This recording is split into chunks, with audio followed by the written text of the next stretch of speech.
Let's start playing. I was running over there. Pledge allegiance to the flag of the United States of America, to the republic for which it stands, one nation, under God, indivisible, with liberty and justice for all.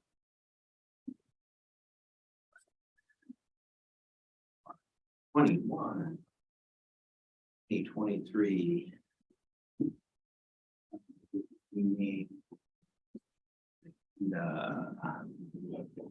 Okay. Topics from the floor. Anybody have any topics from the floor? Mr. Preheim.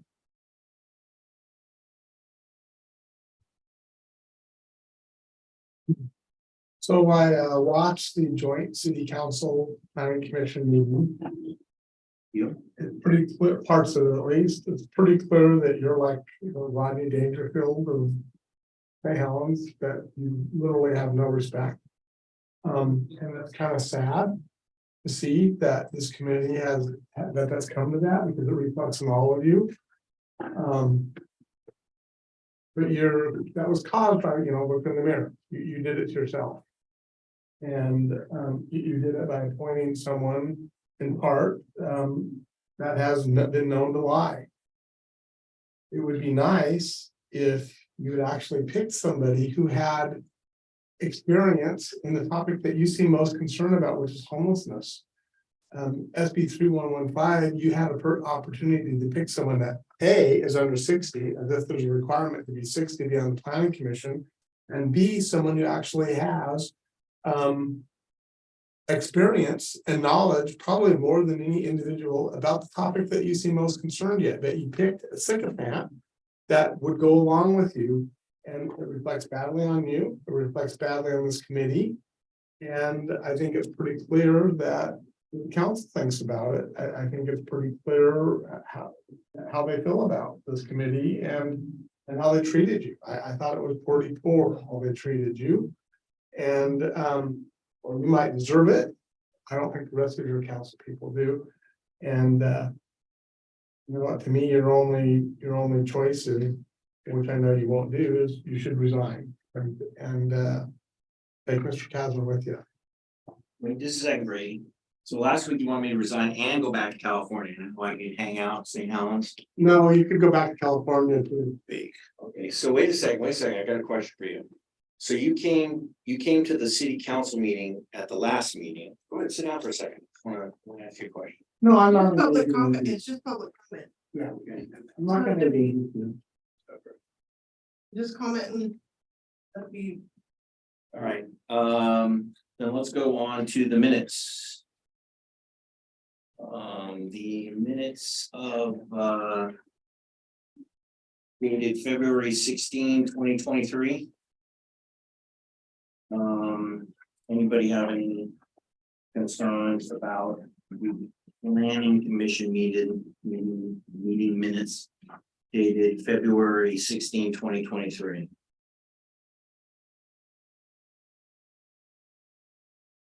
Okay, so do I hear a motion? Motion to approve draft minutes. Second.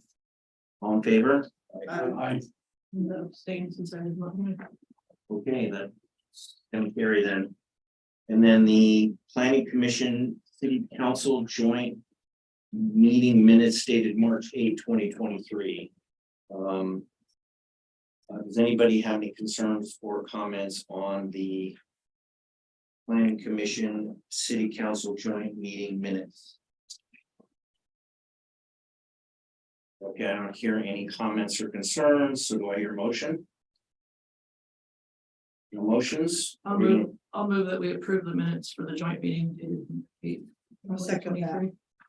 Okay, motion's been made and seconded, all in favor? Aye. Opposed? I abstain. I was not there. Okay, so that carried. So then next on the agenda is a conditional use permit and sensitive lands permit at 1810 Old Portland Road, City of St. Helens.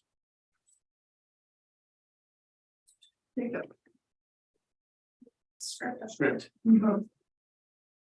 I got the script. So.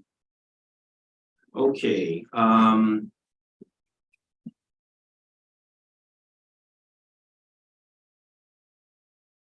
it is now 6:05 PM and the public hearing is now open. This is a quasi judicial land use hearing.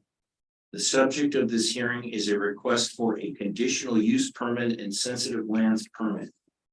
The subject property is identified on the county assessor's map as lot 100 and 101 in the map 4N1W-9AB.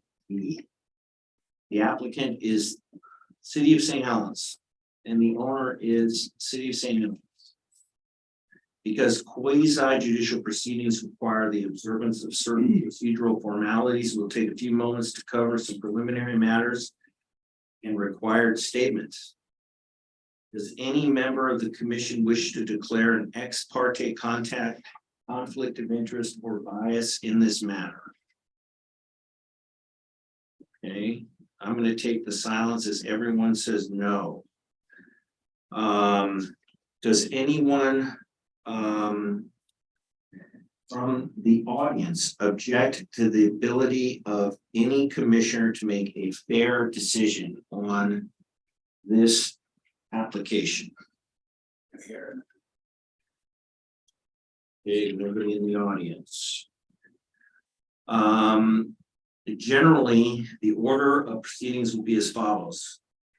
Required statements, staff report, applicant's presentation, those in favor of the application, neutral testimony, those approved, those opposed, rebuttal by the applicant, final questions, close of the record, deliberations, and decision. The following statements are required to be made at the commencement of the hearing pursuant to the city code and Oregon Revised Statutes 197.763 subsection 5.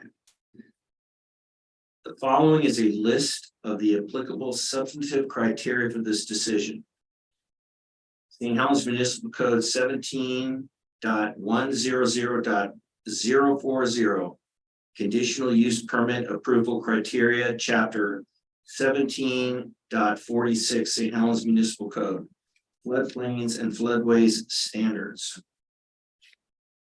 B, all testimony, arguments, and evidence must be directed toward the applicable substantive criteria as described or other criteria in the plan, such as the comprehensive plan or land use regulations, such as that found in the development code, which the person believes applies to the decision.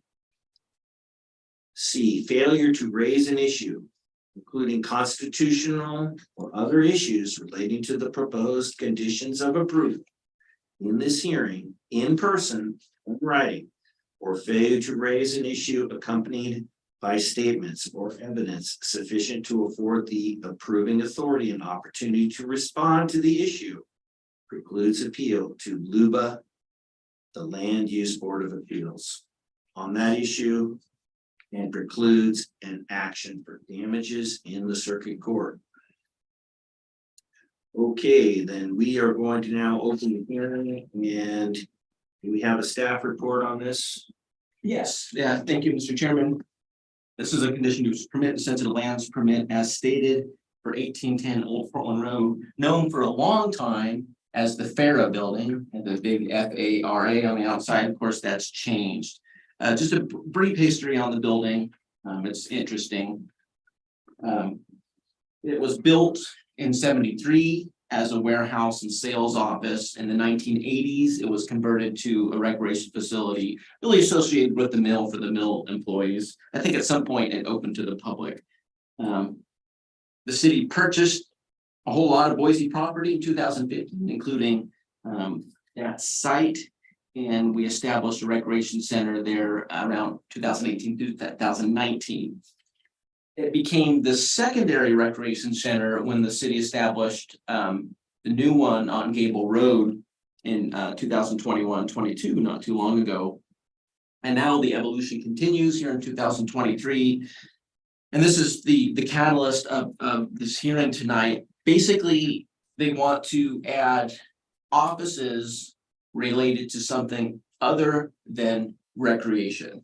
And when the recreation first came through, you know, I had to think about, all right, does this fall into the public facility category, or is it still in that recreation use? And we're like, well, it really doesn't change at this point. But once we started talking about a different type of activity occurring there, kind of put the needle towards that new land use. And so we have to go through this fun stuff here. The reason we have to go through this fun stuff is because a public facility is a conditional use in the light industrial zone, which means you get to approve it. There's a floor plan in there that kind of shows the impacted area. You can see it's a minority of the building. And initially, it's proposed to be used for non-rank and file police staff. So like the police chief, police lieutenant, and a couple others. To buy some time for the new police station, since things are all cramped up their site on 13th Street. Talk about the floodplain issues. That's the sensitive lands component of this. There's really two boxes we have to check. One is a substantial improvement. This applies to any structure in a floodplain. If work is being done on it, significant work, we have to consider whether or not that work constitutes more than 50% of its value. If it does, then all the floodplain standards come into being. And when I first heard about this, you know, I started thinking, oh bleep in my mind. It's the last thing I want to do is, sorry, police, we're going to put another monkey wrench in your ideas. Luckily, the value since we obtained it, because we have to kind of go back to then, wasn't that much. So it's easily under the substantial improvement category. If it was, I think the whole building would need to be elevated. So good, we're good on that. The other box we have to check is whether or not it's a critical facility. Now, this one is important in floodplain policy. A critical facility is a type of use where even a minimal amount of risk is not necessarily a good idea. And a police station falls within that category. And this site is directly in the 100-year floodplain. And because normal police operations will still occur on the 13th Street site, and command and control is still at the police station in, you know, an event, if there's a shooting or something. This use of these offices doesn't constitute a critical facility. So those boxes are checked, no issue. Related to the low value I mentioned, the other thing that does is it limits us how much requirements we can impose. So if it was millions and millions of dollars, we could play dog pile on the proposal, but it's not. So we have to be careful on how much we require. And the conditions that we've put in here, two which I've talked to our building facilities guy about already, just to make sure there wasn't heartburn, was a disabled person parking space. Right now there's one. There's enough spaces based on current standards. You would need two, and it's really easy to add one. You have a space, the wheelchair access aisle, you can put a space on the other side, just put a wheelchair emblem there, a sign, that's good. So that's easy to do. Another thing is a trash enclosure on the west side. There isn't really any now, and the trash containers out there, and it's locked so people can't throw their private garbage in it. So that will hopefully provide more security for that. So those are the two improvement conditions that's in there. Like I said, I talked to a building facilities person who is aware and not freaked out about those. The other condition really has to do with zoning. So being industrial, office as what we call a principal use would not be allowed. So if someone said, well, I want to put a dentist office here, or a law office, or a real estate office, well, that's not really possible in a light industrial zone. Now, if it was a manufacturing facility with an office related to that, the office is incidental. The significance here is that they're offices. offices related to a public agency are fine. And just knowing how things go 5, 7 years from now, there's new counselors and stuff and, oh God, we could rent this out and make some money. And I just, to emphasize the zoning, there is a condition in there that talks about offices unrelated to a public agency is not allowed. I think it's a great idea. I wish someone thought of it earlier. It's good for at least some interim relief for the police. And honestly, seeing how city halls evolved over the years. We just hired an engineer and there's this kind of little cubby place. Well, there's your office. There's not a whole lot of new office room in this building. And I could see, if and when a new police facility is built and they don't need that anymore, some other city entity could probably use that. So it's good to expand the resources we have available. And I recommend approval with the conditions as discussed. That concludes my staff report. Thank you. I'm gonna go off script here for a second, but it doesn't, so. Any questions of staff? The existing gym, is that gonna be utilized for anything? That will remain part of the rec facility. So the police don't need that. If you look at the floor plan, They have separate entrances too, which you didn't mention. yeah, they do have separate entrances. So the gym is kind of the upper right-hand box. Though it's interesting you mentioned that in talking about, future facilities, our building facilities guy. And this hasn't been something that the council's talked about, but he's looked at that gym and thought, that wouldn't be a bad place for a courtroom. The police built, that becomes courts in close proximity. I don't know how recreation would feel about that, but to answer your question, the gym remains. And that's utilized by. Yeah. So, Yeah.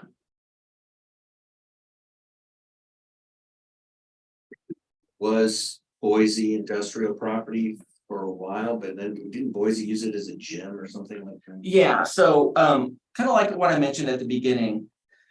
Originally in the 70s, it was an office and warehouse space, and then they converted it to a gym in the 80s. And that's what it's been forever. That's why, people have been here somewhat long to a very long time. We call it the Farah building. And at some point, they started to allow the general public to use it, not just employees. I'm not sure when that was. And the only reason I know that because when we obtained it, I remember John talking about that. And that's why when the city took it over for its recreation facility, I was able to go, well, this itself doesn't really trigger that public facility. Otherwise, I would have required this process a little bit earlier. What's the legal basis for our saying it's okay, even though there's this floodplain issue? Where is it? Is that set out in the staff report? Yeah, and the floodplain issue, there are boxes that we had to check. Which page is it on? I just want to make sure we look at it. That is on starts on page 3. With the notation about critical facility. Yeah, so it talks about the critical facility stuff. And then it talks about the substantial improvement stuff. So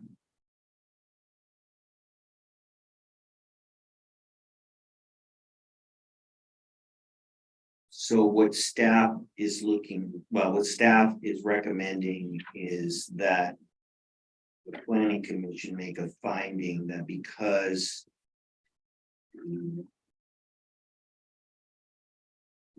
station at 150 South 13th Street will be the day-to-day main hub for the police, that this would be more like an auxiliary facility for administrative personnel. Yeah, that's a good way to put it. Yeah. The sergeants are still at the main facility, the rank and file, the day-to-day operations are still there. In an event, shooting or another big event, I can't remember the term I use now. The command center. Yeah, the command and control center is still at the police station. That's that junky old looking That's where the manufactured building up over there. But yeah, so all that stuff would still be there. Okay, so. Just take the place of the portable. Or is this in addition to the portable? This is in addition, yeah, you know, my own soapbox, the portables aren't the most attractive building, but does provide them space. Okay. But yeah, it's in addition to it. Good question. I just thought, I was just curious if this is more square footage or different square. footage. Yeah, so this will free up some space in the building. I think it's a good idea. I think that building sits dark way too much. It sits dark with an empty. Let's not deliberate until I just wanna stay to our thing. Thank you so much. So then does the applicant have a presentation or a stat with does the applicant have a presentation? No, it doesn't look like, Jose Castilla was the police person, in charge of it. He's not here, so just me. And then any testimony in support of the application in addition to the staff recommendations? Anybody online? Any neutral testimony? Anybody against the application? Okay, does the commission have any? It does look like we have an opposing testimony. So the issue I have is that, I mean, I could be supportive of this program, of this plan. If in fact, you weren't gonna then build a new police station. So to me, my feeling is they'll probably move in there and keep the police station as well. And I think that if they're gonna be allowed to move in there, then they should use that building, make the whole thing police station and not build a new police station and remodel the one that we have. And build a storage center rather than try and, which we've already been lied to about, build a building that they can't afford. And they've already said, yeah, we know we can't afford that, and no one will blame your former finance director or whatever. But we don't need a new police station. With fair building and remodeling the existing station and building storage, which is really what they need for evidence, then great, let's do that and stop the police station. But I don't want to see them taking over this building and then on top of it, build a police station. And I'll bet you money that's what happens. That's why I would be opposed to it. Anybody else that's opposed? Anybody online opposed? Okay, then anything rebuttal by the applicant? Yeah, I would note, the one issue of using that building as the bona fide police station would be that it sits unquestionably within the 100-year floodplain. And that would, then it would become a critical facility. And then the scrutiny. Well, I One of don't those think that's scrutiny for enforced. us right now. Yeah. We just start being asked to approve this permit, which is for limited. Not being asked to do that, so I just think Mr. Preheim's concerns are noted for the record, but that decision is not before us. Any other rebuttal from the city? No. Okay, any final questions? Do any commissioners have any final questions? Okay, anybody else? Final questions? I'm gonna close the hearing. All right, the hearing is now closed. Okay.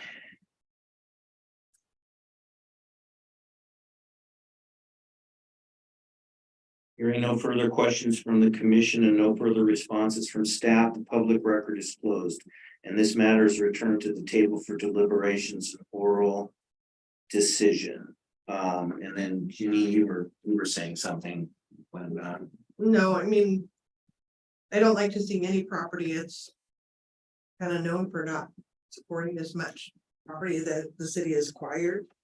And if you're gonna buy it, heat it, paint it, you might as well use it. So that's my thing, is maybe it will help some police be a little more accessible to the community. Instead of hidden it's behind doors and no windows that you don't even know where that's located. You know, I think maybe it will incentivize an open more open with community present. Okay, If you have rec kids going through there, it might be a little bit harder to hide. okay. So I think if they're gonna own the building, it should be used, no matter who owns the building, it should be used. All right, any other, I mean, I've got a few comments on the evidence, but I'm going to allow anybody else to go.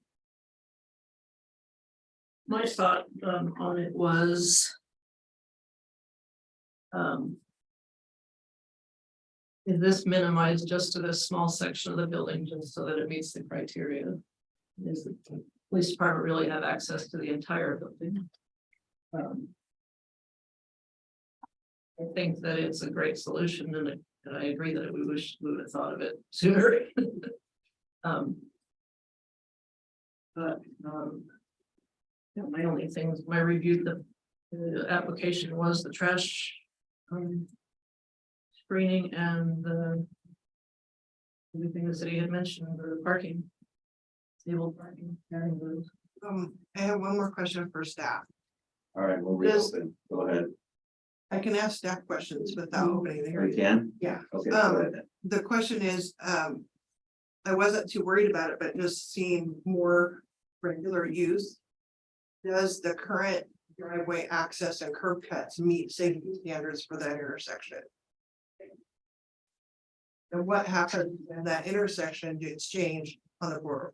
Yeah, we talk about that in there and no, it doesn't at all. Okay, well, because I just worry about it whenever for rec, I don't notice it, but when they've had bigger events there.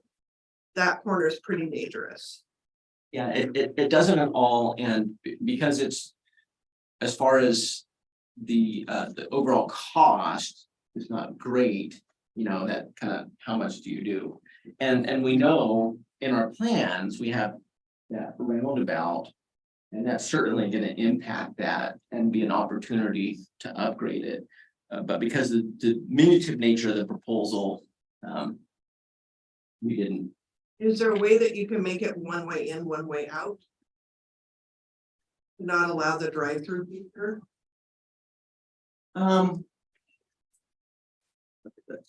You could, Because currently you can go out from behind you can go in off of Old Portland Road and go out through off Castor. Or you can do vice versa, but being able to have two curb cuts that close to that intersection. Is really not. you know, you could do something as simple as painted arrows and signage. I just know. It'd be interesting to see how many people obey that though. No, I just was actually thinking that you could put something, people from using the one that's right on top of the intersection. And just force people to use the other one. Mm. Say, we're not doing this anymore because somebody's gonna get hurt. That's my concern with the building overall, and it has been for a while, but I haven't seen, other than when they've had the bazaars and the Santa events. That corner is pretty dangerous, Yeah, in the dark, in the winter. It's just a lot, there's a lot more people walking, we've got the addition of all those units going in on Old Portland Road, there's just more and more people out there walking with their dogs and on bicycles, it's. So Gina, are you talking about where they would only be able to enter off of Castro Road then? Well, because there is an entrance that it does comply that's further away from 18th Street. But right now you can go in and out on Old Portland Road, Right, and that they're way too close together and would have never been allowed by today's code. If that entrance that's so close to the intersection is way too, okay, so the one, if you're looking at this drawing, the one that's on the left of the building. the one that's by Johnny's. Yeah. Don't let them use that. Yeah. So that's my only finding, because, you know, in the event of some natural disaster or local disaster. You know, yeah, command and control is on 13th Street, but you're still gonna have vehicles flowing an intersection that still. Could potentially be. And like you said, 7-8 years from now. That we laid out, if we don't call the attention that that is egregious to allow that thing to continue with higher use. Yeah, I think that approach would probably certainly go with the roundabout. Now, how far out is the roundabout? I just don't know. I mean, is it too much to ask to, I mean, because for all the bazaars, they let you drive through there and you went out on Castor. Is that too much of a improvement for them to either turn around and go back out or to drive through onto Castor? I don't think so. It still functions. I mean, it functioned for better people going to a bazaar. I would think it would function for others. I don't mean to be nitpicky, but it's when you add, you know, kids and weeds and that's always my thing is it's about safe streets and the council's always been pretty diligent about safe streets and safe passage. And you've got kids at the rec center, you got kids walking over to the library or to the swimming pool, and then you've got emergency vehicles. Yeah, I mean, police cars don't always, you know, slow down and park and wait for everybody. It's just kind of inherently. You want to make sure it's safe for everybody. And I want the police to be able to do their job. Yeah, just so the planning commission understands the standards that would apply. So Old Portland Road is an arterial street. And there's the spacing standard measured from the center of the road or the center of the driveway. Probably something, I think it's 200 feet. And so you have Castor, driveway. The closest driveway probably doesn't meet that 200 feet. The second one probably does. And I don't know if there's 200 feet between them. I would doubt that. And so we're talking about the driveway that would be closest to the intersection of Old Portland Road and Castor. That's what she's referring to, yes. I mean, I've been in that parking lot in 17 passenger transit. Trying to turn it around and get it back out of driving through, going on through the parking lot. Coming out on Castor makes more sense than trying to left-hand turn back onto Old Portland Road, right next to the intersection. I don't know left turn there. Yeah, nobody follows those. Sorry. I mean, people go the way they go. Hers. But I mean, people go the way they go. You're not supposed to cut in front of the Chamber of Commerce and go down McNulty either, but. You know, people do stuff, but that's just my opinion. And if staff doesn't think that's too horrible. I think we're gonna get too much, you know, pitch for making that observation. Jacob, I just want to follow up on this. So is it staff's opinion that the driveway that's closest to Old Portland Road and South 18th Street, aka Castor, that proximity is something that probably is not code compliant, that driveway? Yes. Okay, and then are there conditions to this that you can add? You could, yes, it's a conditional use permit, and so that certainly gives you the right to do it. Now, if the condition was, well, we should to remedy that, we want the roundabout built, that would be disproportional to the amount, but just obstructing that drive so it can't be used, I'm sure that can be done in a reasonably cost-effective manner, and so it wouldn't be unreasonable, at least from a proportionality standpoint. Yeah, I just don't want Certainly. people drive and it's, you know, all the construction with changing stuff on Highway 30. People drive over curbs, they drive all kinds of crazy, and so we gotta set it up so where people can at least hope to be safe. And then that would be a safety statute for the safety of. Sure, yeah, safety and multimodal functionality of the street. Okay, any other deliberations or questions? Like I said, I have some comments on deliberations, but. Anybody else? Nobody else, okay, so. You know, I think, you know, I only vote in the manner of a tie. But I do think that this would qualify as a public facility. It would qualify as a non-critical facility. Based upon the conditional use. That the criteria of 17.100.040 1 subsections A through F appear to be met.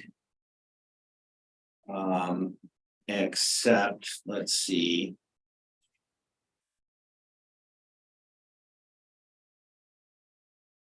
I do think that the concerns raised by Commissioner Carlson about the characteristics of the site. I think they're met for the purposes of the conditional use permit, but definitely we should be discussing whether we would want to add a criteria of that entrance and exit be blocked off and let staff work out with the city how they're gonna, that would be our recommendation of staff work out with the city how they're gonna run that. There's a safety statute. And that there's gonna be increased use on this property. So that's my deliberations on that. So just to kind of keep this thing moving along.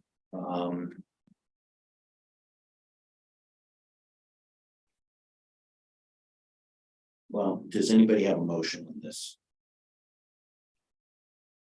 Motion to approve conditional use permit. 1.23 under the condition that entrance to Old Portland Road is to current code or disabled. We need to add though the trash enclosure of the. It's in there. That's already there. Yeah, yeah, those are the can conditions. Okay, great. I'll second the motion then. All in favor? Aye. Aye. Opposed? Okay. Hearing is, say, I have another piece of script.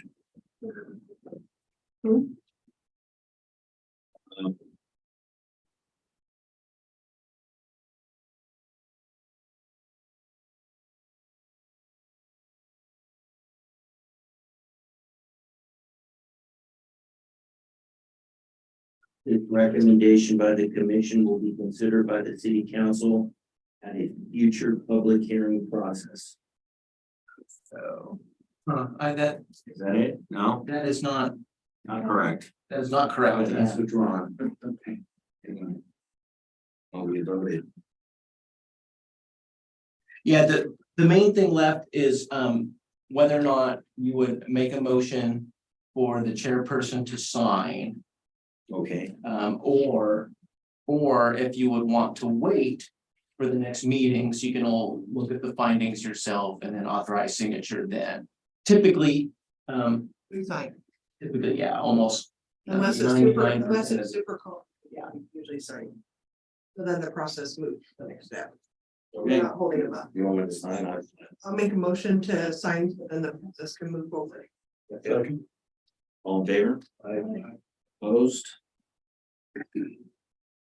Okay, then, now we're done. We are done, yep.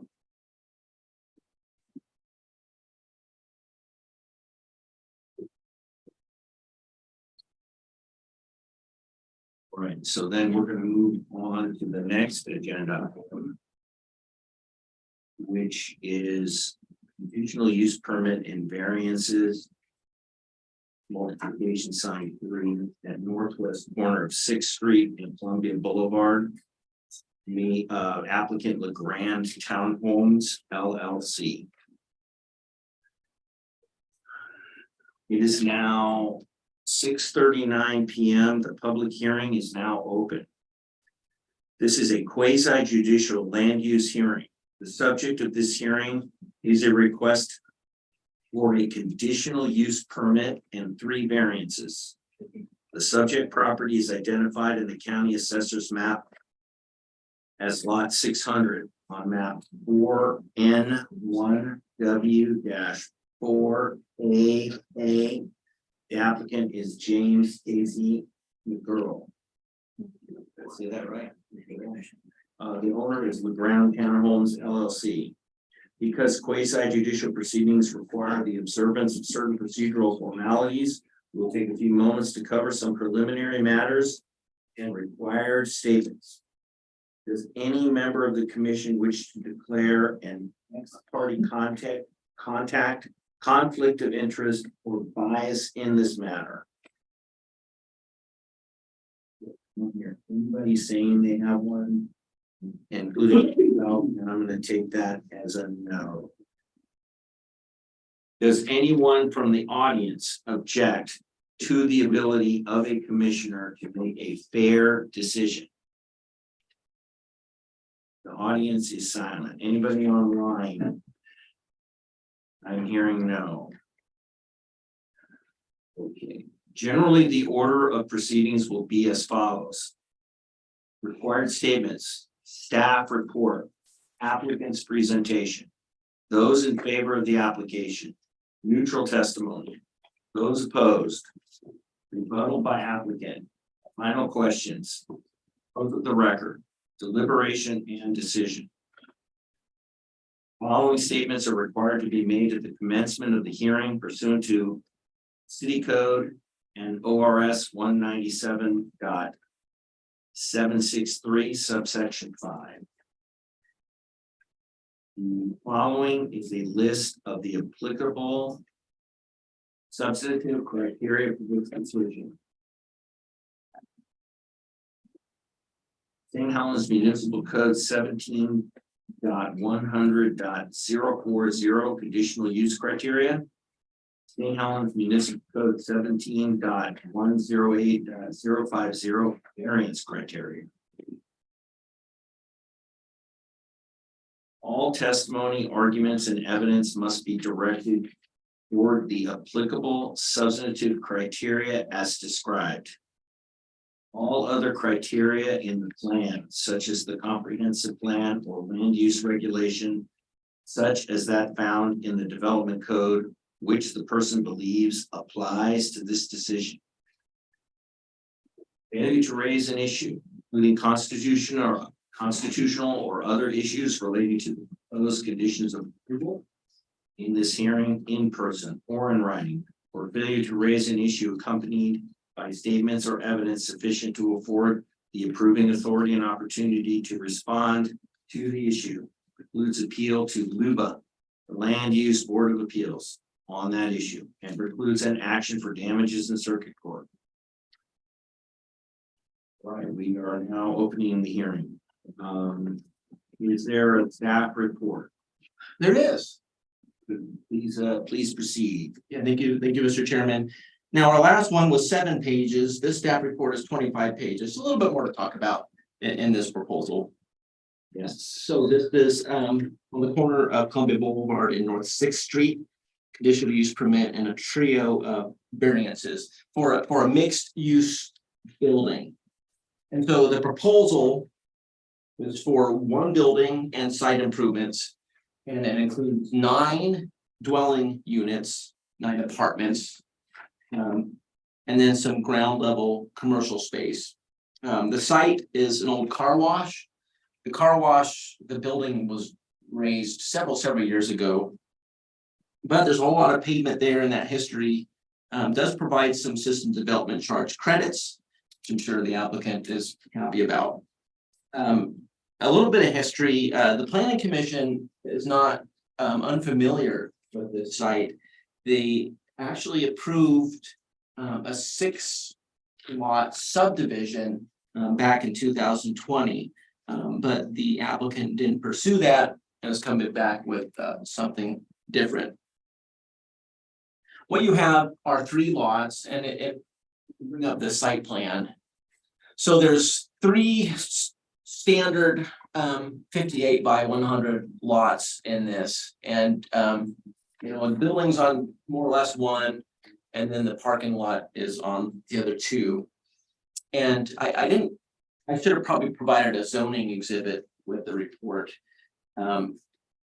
But along Columbia Boulevard, you have a ribbon of mixed use zoning that's 2 lots deep, including in this area. And then past that, you have what we call an R5 or general residential zoning district. And so half of that parking lot is part of that residential zoning district. So we do have kind of a mixed use site here.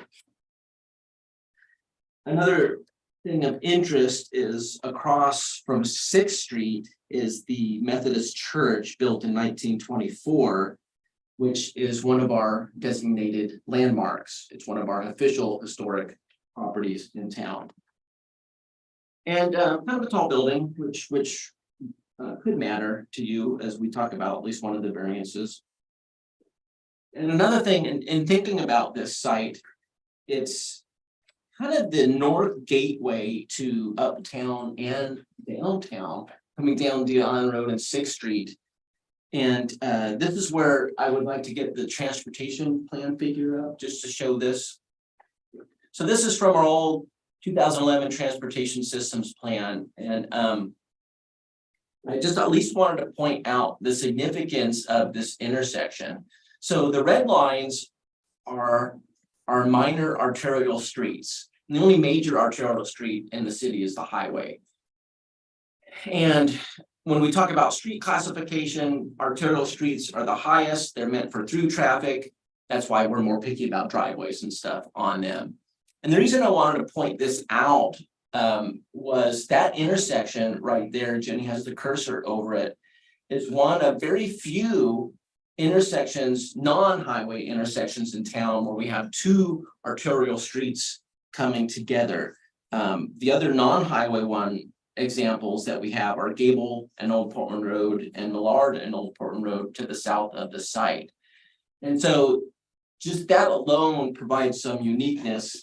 And that's one of the things that we're looking for when we consider variances, is that there's something different about the property. And that's why, you know, when I was thinking about this, yeah, really, that's kind of the north gateway to the uptown and downtown. So with some of those introductions, we can go back to the plans. Let's talk about specifically why we're here. So we have the conditional use permit that covers the multifamily portion. And then there's a dwelling on the same level as commercial. And that's one of the things that helps trigger that conditional use permit. Then we have 3 variances. And we'll talk about these as we move along. But one of the variances is for building height. One of the variances was for the building to be more or less on the property line on Columbia Boulevard. Multi-dwelling would normally have to be 20 feet back from there. And it's 1 foot, not 0 feet. And then also related to that reduced setback on Columbia Boulevard, there's a standard that requires a separation of walkways from living room windows.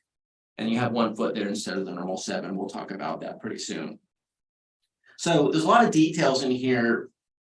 In the staff report, you probably saw a lot of red writing. That was where, well, okay, planning commission, this is something you may want to kind of think about. And rather than going over everything ad nauseum, I wanted to cover the things that were kind of different, or that I felt some specific input from the planning commission was important. Either, you know, I wasn't sure, or something like a variance where you have to consider it. So I'm going to cover those things now.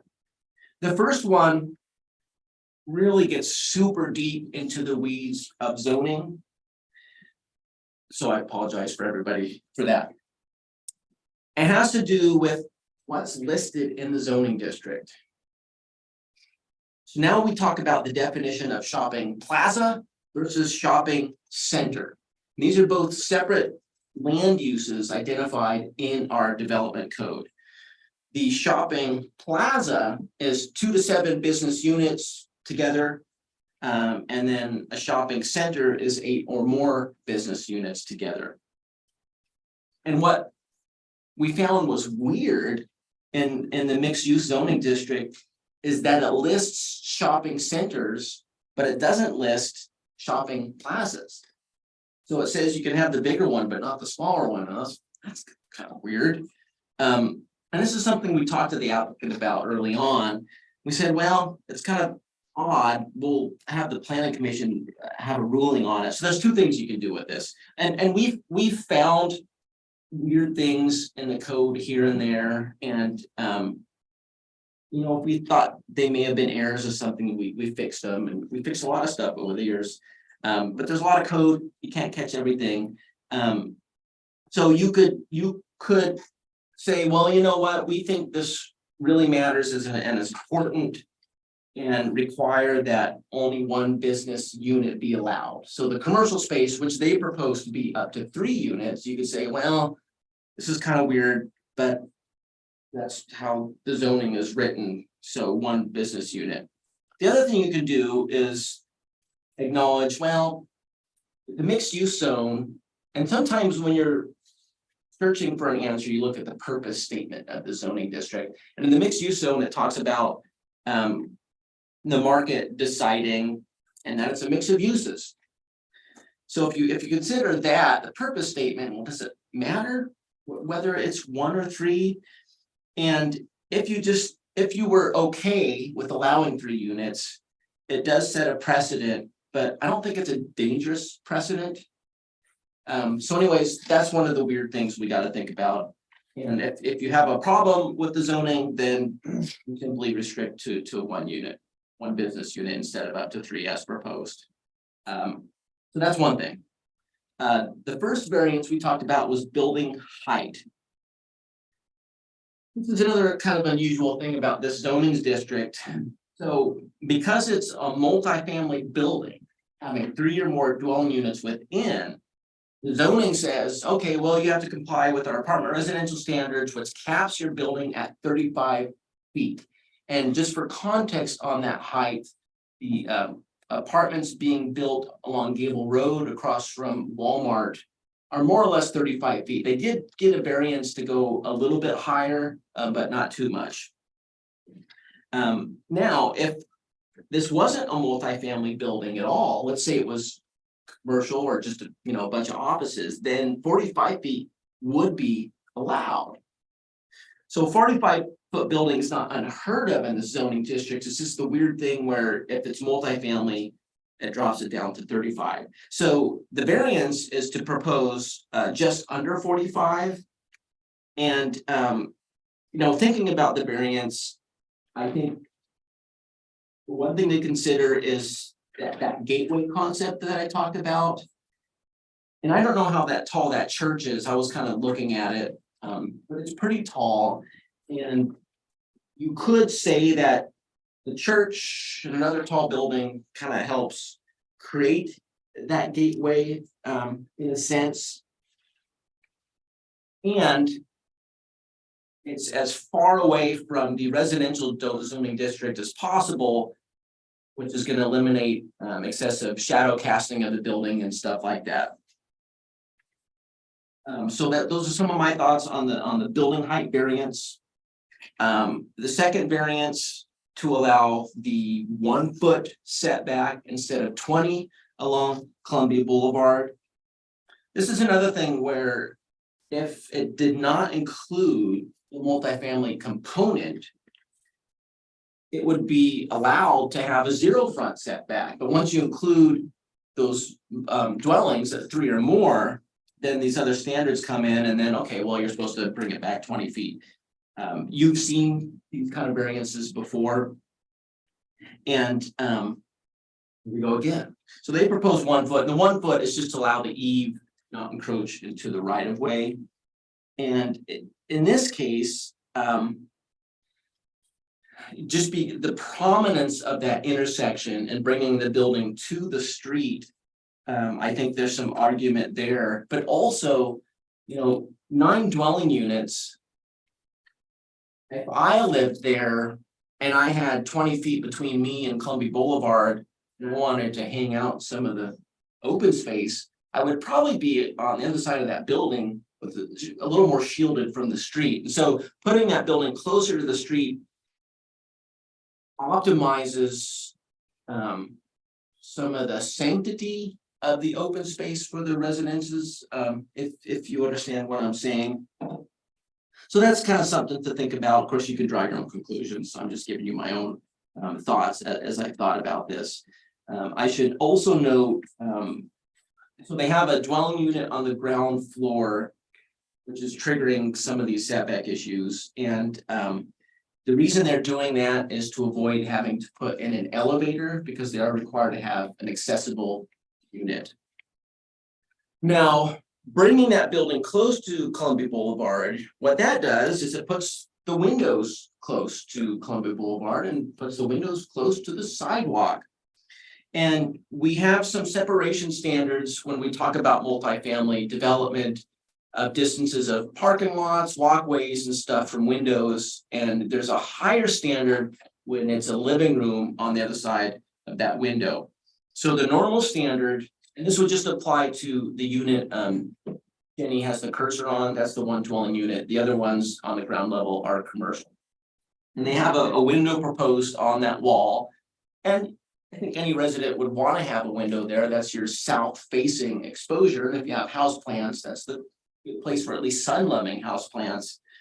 But the window will be only 1 foot from the walkway instead of the 7.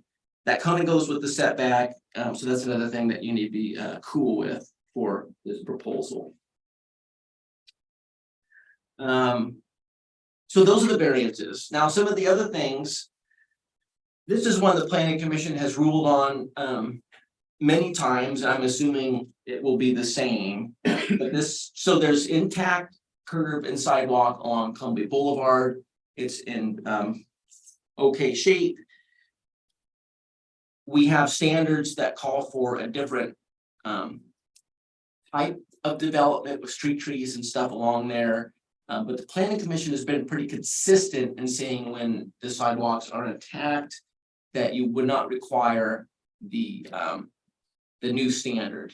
And the new standard isn't anywhere on that street, so it would probably stick out. I'm assuming that the planning commission is still okay with that, but we always want to make sure because things change and evolve over time. And the only thing that really needs to be replaced on that side, there's an existing driveway approach that would have to be replaced with standard curb. So that's one of the things that we just want to make sure you are okay with. Parking. This is something that typically generates excitement on most matters. And we're again talking about it. And this is an important thing for you to hang your hat on to be able to approve this. So if we were to look at the total parking required,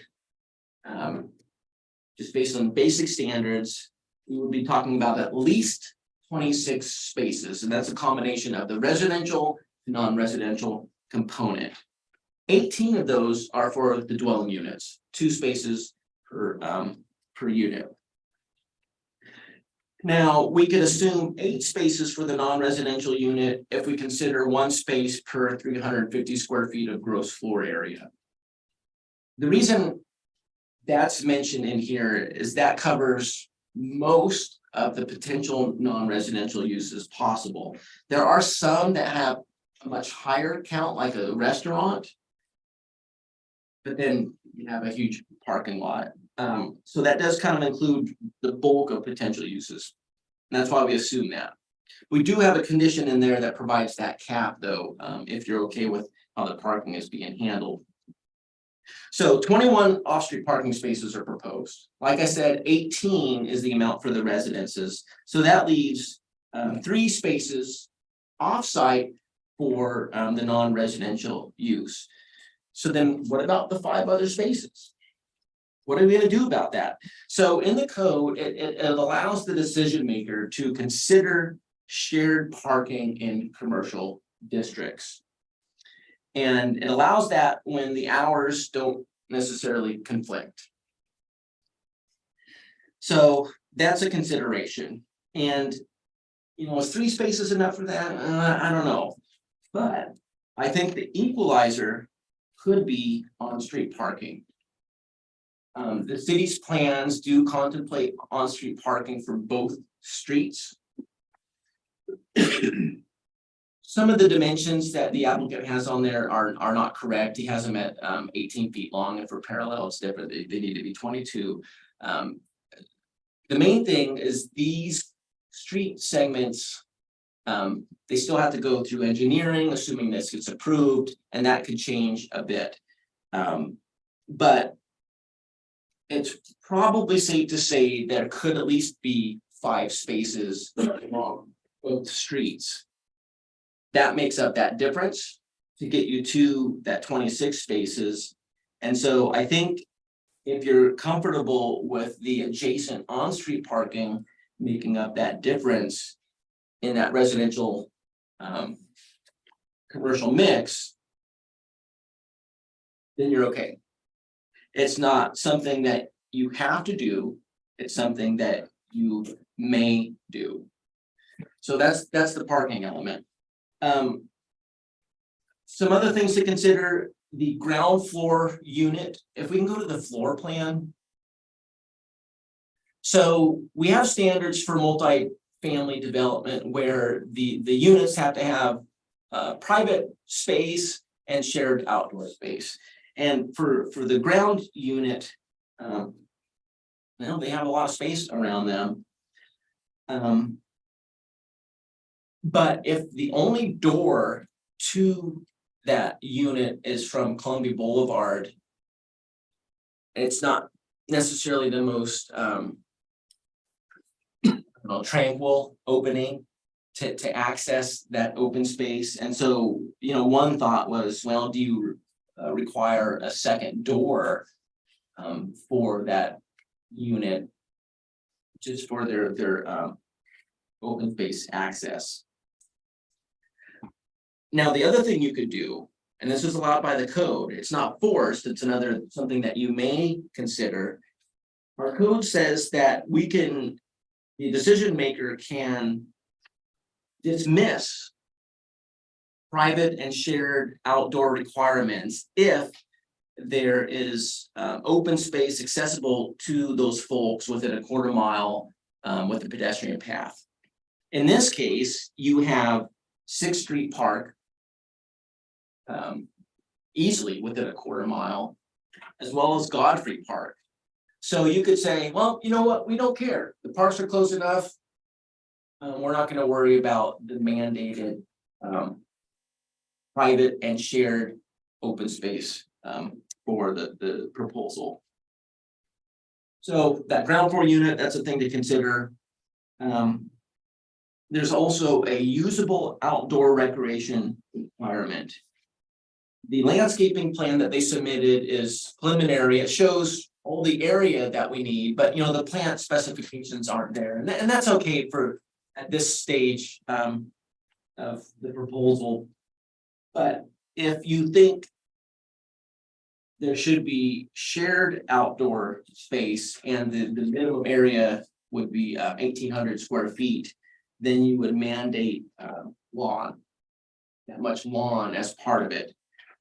But if you want to consider the proximity of the parks, you could be like, well, you know what? We don't care. The parks are close enough. They have their open space. So there's that usable outdoor recreation, whether or not you want to mandate lawn. Crime prevention. Crime prevention is one of the things we consider. And this time we want to look at the elevations. So on the elevations, on 3 sides, the front facing Columbia Boulevard, the back facing the parking lot, and the side facing 6th Street, there's a lot of windows. There's a lot of eyes on the street. That's a crime prevention through environmental design standard, where if there's eyes in the street, that is a good deterrence to crime. But on that west side, there's not as many windows. And the windows that you do see there are recessed from the main face of the building 8 feet. And so you wouldn't necessarily have a good 360 view.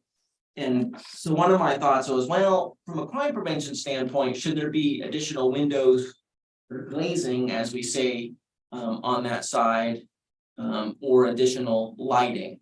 That's just something to consider. And we'll see what kind of testimony we get and see what kind of testimony we get from the applicant on this stuff. That's it.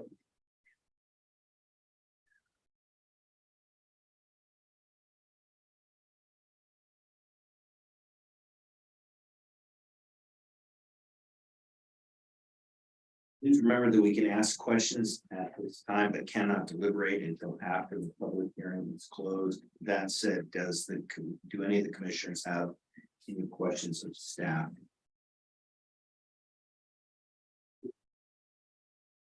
I guess I can.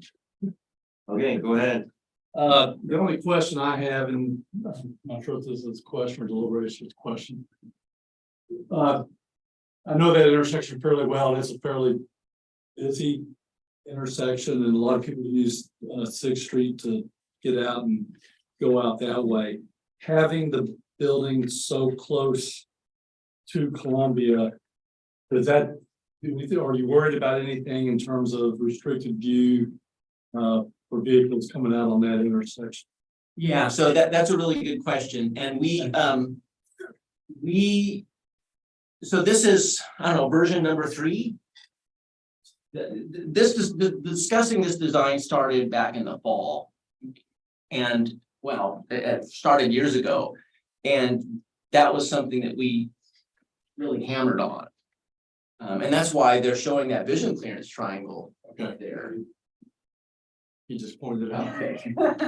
Sorry. Yeah, Russ has had to deal with that, so he knows. But Ruby, does the applicant need an approval on all the variances to even move forward on the project? Are you going into long? Yeah, that's a good question. And so, and that's something I'm like, how's this gonna work out? What if a variance gets denied? And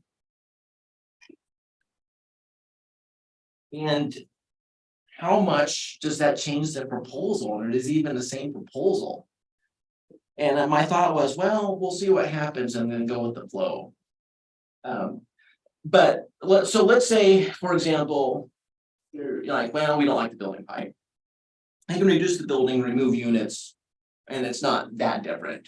But if you're saying, well, we don't agree with the setback reduction, then the building goes back and now it's a completely different proposal. So it depends. Excuse me. Is it time for the applicant? No, I'm gonna, anybody else with questions for staff, because I have some, but okay, Include the public. Yes. Oh, yeah, you'll have your chance for sure. yeah, everybody will have a chance, but no, it's just time for commission to ask questions of staff, but when you come up and talk. You can, And it's coming up next, so staff. So, okay, so is there a variance requirement for the first floor unit? That's first of all, is there a variance requirement request for that? No, just the variance isn't required just to have the first floor unit. But it is what's triggering the need for the setback variance and the window variance. I saw, I took a look at some of the zoning for the hearing, and I saw MU as outright use residential on top of commercial. And so then conditional use, I guess, is the to allow that one unit. Yeah, on the same level as a non-residential use. That's one of the triggers for the conditional use. And the other thing is the parking lot, which is in the R5 zoning, is associated with the multi-dwelling.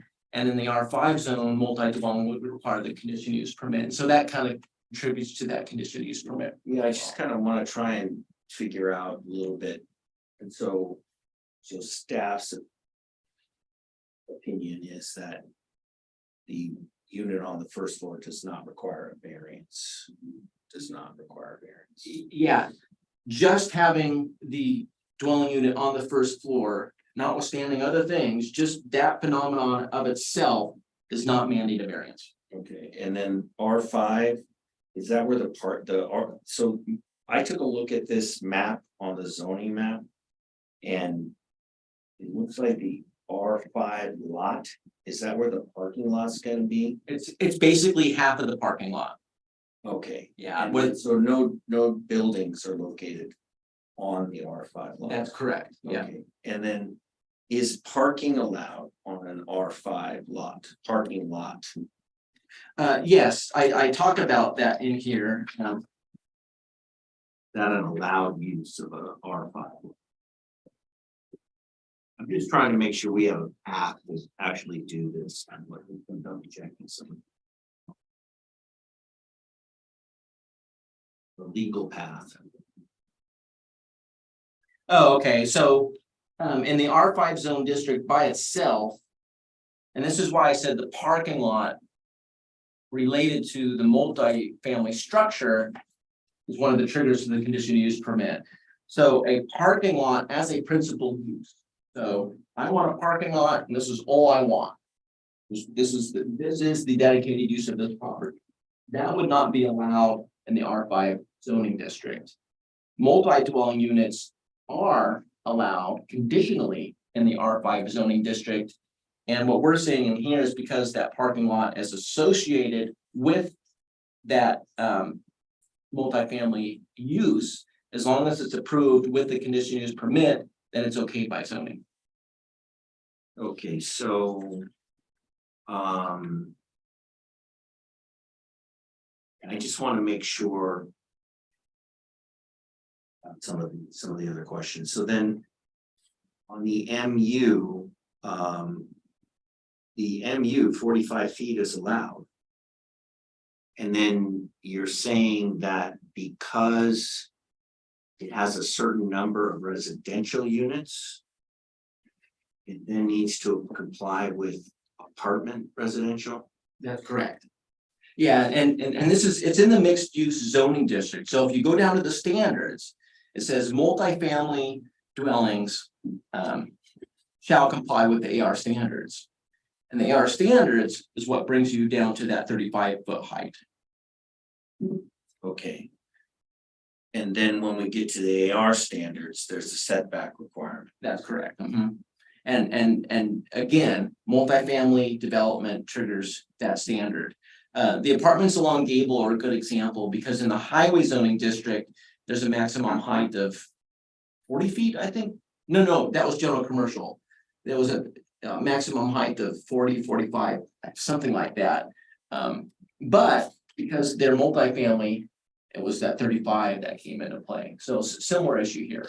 So, all right, so the path that is being proposed. By the applicant is that. The R5, because the R5 use of a lot. If it's a R5 lot, which can build a house. Is attached to. This multi-unit property. Then it's okay for that lot to be a parking lot. Yeah, and so to help kind of wrap your head around that. So let's say it wasn't zone mixed use. And they were just, well, we just want to build apartments. It would be a parking lot and it would still look like this. It would still be a parking lot associated with the apartments, associated with the conditional use. And so conceivably, you could have the same thing. And then.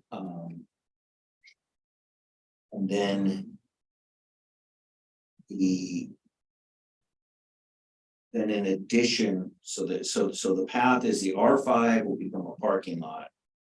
And then we have 9 units, and so we want it to be taller.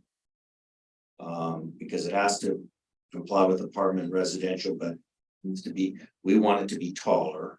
Well, the applicant The desires. applicant does, yeah, and then they want it to be closer to the road. Yes. And so, with the apartment standard, okay, and so. I have a question, which you probably aren't gonna answer, but I do have a question, and that is. The variance criteria is 17.108.050.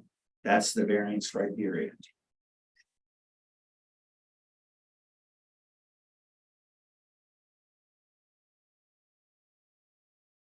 Yep, 17-108-050. Okay.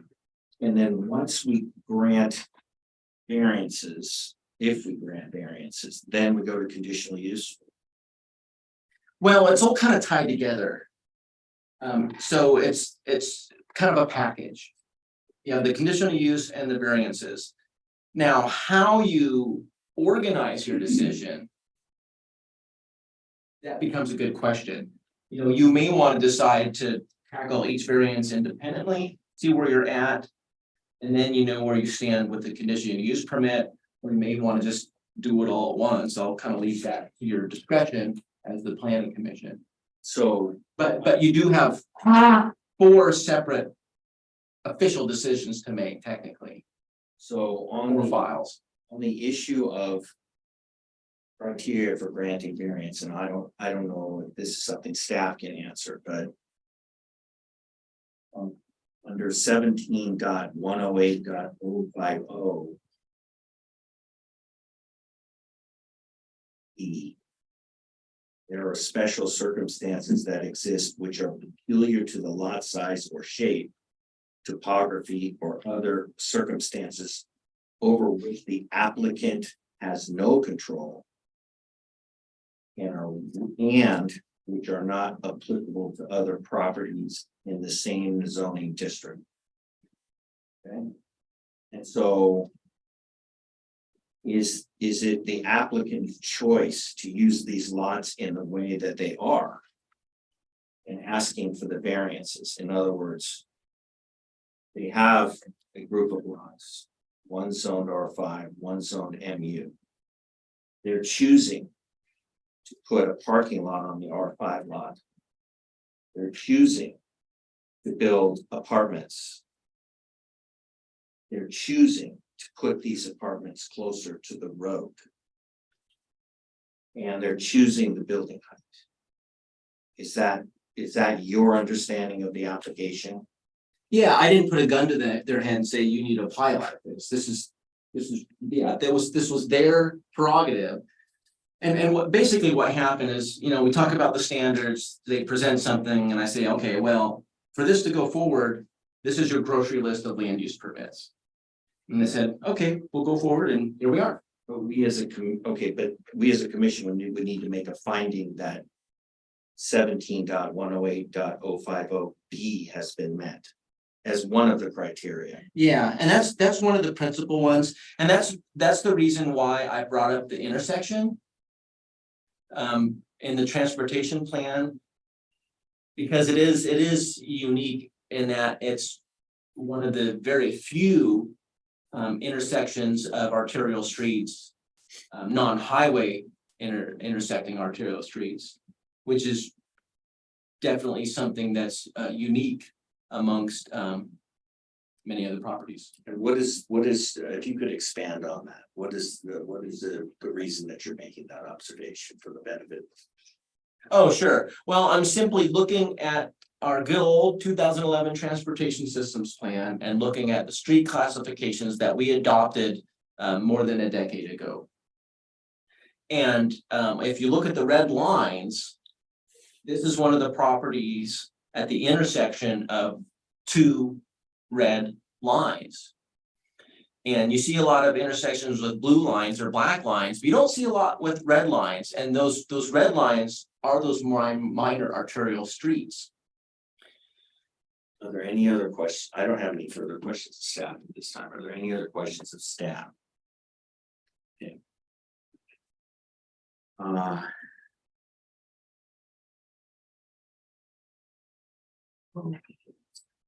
And then now, we would like the applicant's presentation.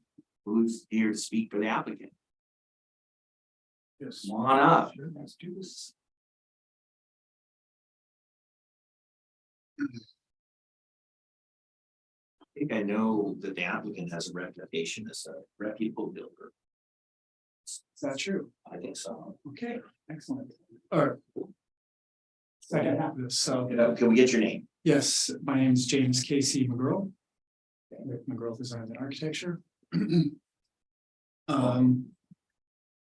So I think Jacob presented the proposal fairly detailed. So I'm not sure what else to present, but we did. Are there deal breakers for you on the variances? I would think that all of them are, it's very trying to make any project financially work. With the restrictions, as Jacob mentioned, we've gone through several iterations to get to this point.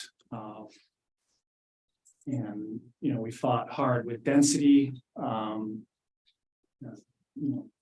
the size of the lot outright, there's 9 apartments allowed, 9 dwelling units allowed. It was definitely a struggle to make the project work with that little amount of apartment units. But I think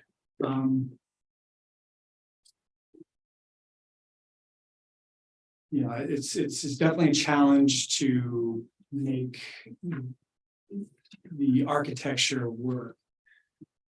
You remove windows out of a dwelling unit simply because it's close to a sidewalk.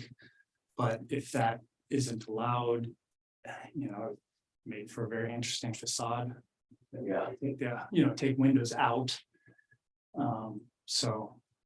And then they had a couple other questions. One might be for you, one might be for Jacob. Is there any consideration, because of the black and white line drawing, it's hard to know when you're across the street from a historic landmark, a significant historic landmark, and most of the homes that are close by are of a craftsman kind of nature. I mean, you face craftsman style house and it's coming down into our historic district. It might be a gateway to this or a gateway to that, but it is in the middle of predominantly residential, predominantly single family dwellings down there, and it just trying to figure out how you always look at it as like, how do you put a little honey on this pill to make it go down a little bit better, because it's not exactly Gable Road there. I mean, you're talking, dog walkers and little kids and stuff like that, school buses, and you just want to make it fit the neighborhood. And so I didn't know what kind of things in that regard that might nod back to architecture that if they're adjacent. The other piece is the code about windows. Does that apply to all windows?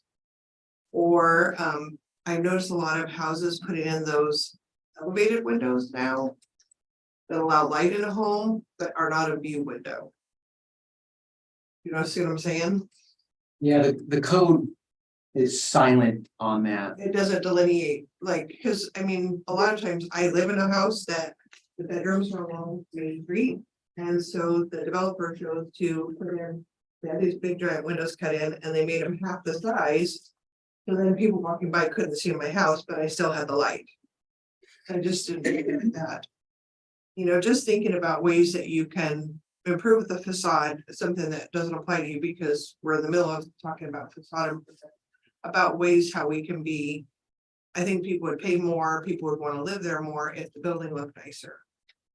If it looks like every other high density housing in the neighborhood, there's nothing that set you apart. And I mean, this is a very walkable area.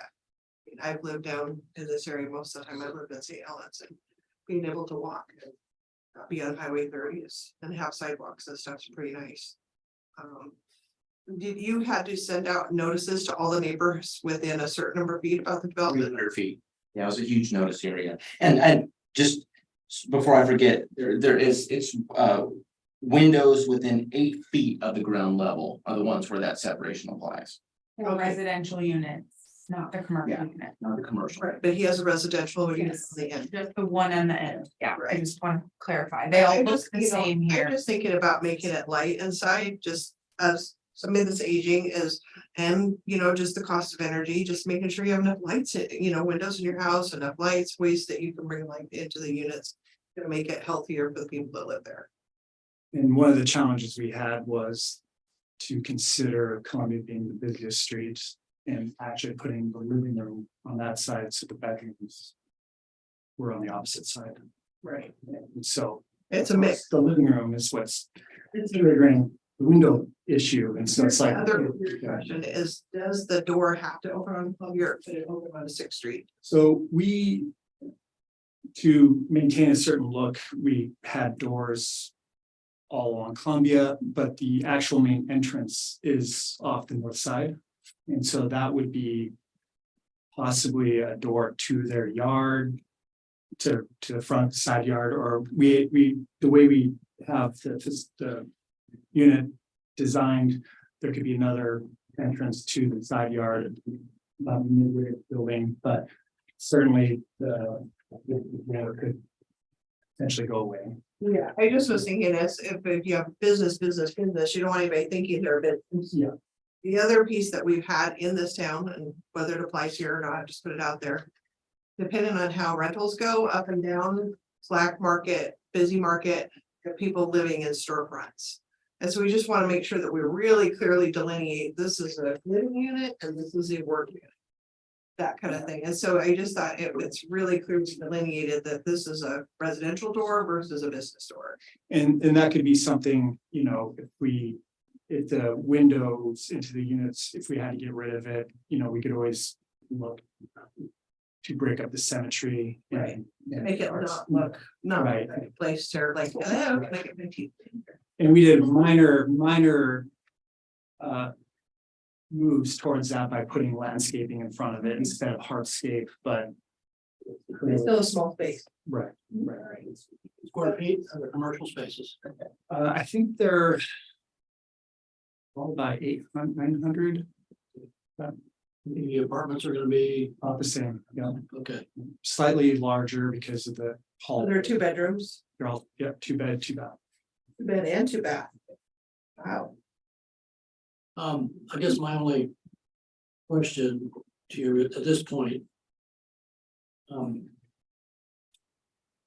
Presence right up the street is pretty stark, and you've got the church, which is nicely pushed back there. This would be the only thing. And across the street has some yard in front of it, that sort of thing. How much grief would it be to just push the back toward the parking? So if you, the image you see actually on the screen right now is fairly telling. Where we've laid out the parking lot and there was some leftover space that we use for landscaping. And the way we were trying to give the landscaping between the parking lot and units as well, so. If it was okay to reduce that landscaping and, you know, we could push the building back. Which would give a good 6-7 feet of landscaping between the building and the sidewalk. I had a question for you. Are you done? Thank you, Dan. For bringing it forward. It's much better than your previous. Well, yeah, they didn't like that fence alongside of Sixth Street. That's why we thought it would go this way out here. Yeah, no, I think this is much better for the city and it's a nice project. So, go ahead. You ready? Yeah, go ahead. Now my brain fell out. I have some questions if you wanna. Oh, remember when they had that thing where you have to allow duplexes? Yeah, discriminate with parking. There was all those codes that came through that we had to push in. That came through just as I left planning commission. Wasn't there something there that you didn't have to, you couldn't require 2 parking spaces per unit? That applies to single dwellings and duplexes only. It didn't touch multifamily. So, okay, I don't. The author We was, shouldn't have said that out loud. It was for middle housing, not. yeah, if we were a city of more than 25K population, we would have had to do the multi-dwelling amendments too. Oh, and so how many parking units does how many parking spaces per unit does Violet's Village have? So 2 per each? they did. Okay, So, but there is a parking breakdown, just so you understand it. So like if they're, I'm trying to be consistent and make sure that we're in the letter of the law, in the spirit of the law. oh yeah. So the ones by La Villa, those were all 2 bedroom or more, if I remember. Right. So the way the parking breakdown works, if it's a studio, it's one. Yeah, I was gonna say a half, but I might be thinking of a different city. I don't know why I've been here 16 years. So it's one, if it's 1 bedroom, it's 1.5. And then if it's 2 or more, it's 2. In this case, they want all the units to be two, thus 2 spaces per unit. Okay, and then a follow-up question, also parking related. Parking will continue to be diagonal on Sixth Street, Along the church, that would not be impacted. not on the church side, on their side.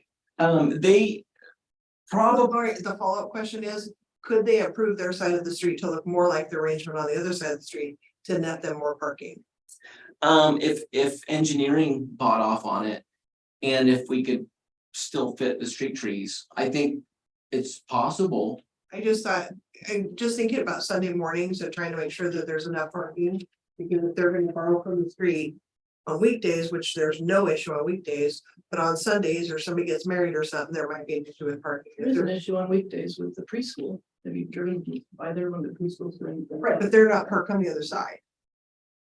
The people get their door as close as they can with those little kids, but having lived on down that street for a while, just Sundays is pretty bad, but just thinking of how you can. If they would allow you to do diagonal on your side of Sixth Street, There's also a requirement for a bike lane, so there could be some conflicts with backing into it, but you know. You could ask. But I will say that so the standard along Sixth would be the downtown arterial standard. And at least the basic standard calls for parallel parking. Now, it doesn't mean we can't think creatively and put angled in there, but the default is parallel. oh, okay. I was just asking the question because I've seen, since the car wash went away. Seen all kinds of things. That's why I was just asking questions that, because you're tight for space. How you fit those blocks all on the same piece of ground. What about just, can we see the site plan, the overall, like, where the commercial versus the, These are the commercial. This is the residential. okay. And then this side's Columbia, which side? Columbia, Yeah. this Okay, is Sixth. So north is over here. okay. And then what about? You know, the consideration of moving the building back and then having the parking lot up front, just out of curiosity, whether. We just flip flop the whole thing, there's a. We had looked at ways, I think there was a general. Agreement that we wanted to drive access from the street as far away from Columbia as possible. I'm sorry. The driveway access to the parking lot as far away from Columbia as possible. So that's how we ended up moving the entrance and all the parking as far north as possible. We did have one option where we were entering on Sixth and exiting on Columbia, but it didn't seem like it was a viable solution.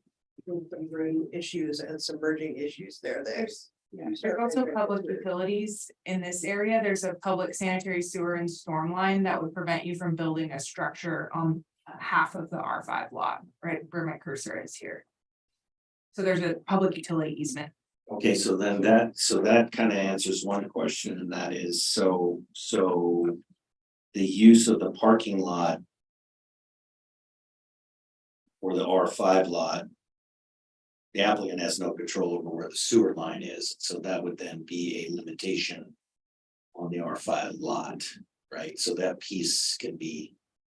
The sewer line is there, and then that is something that is going to.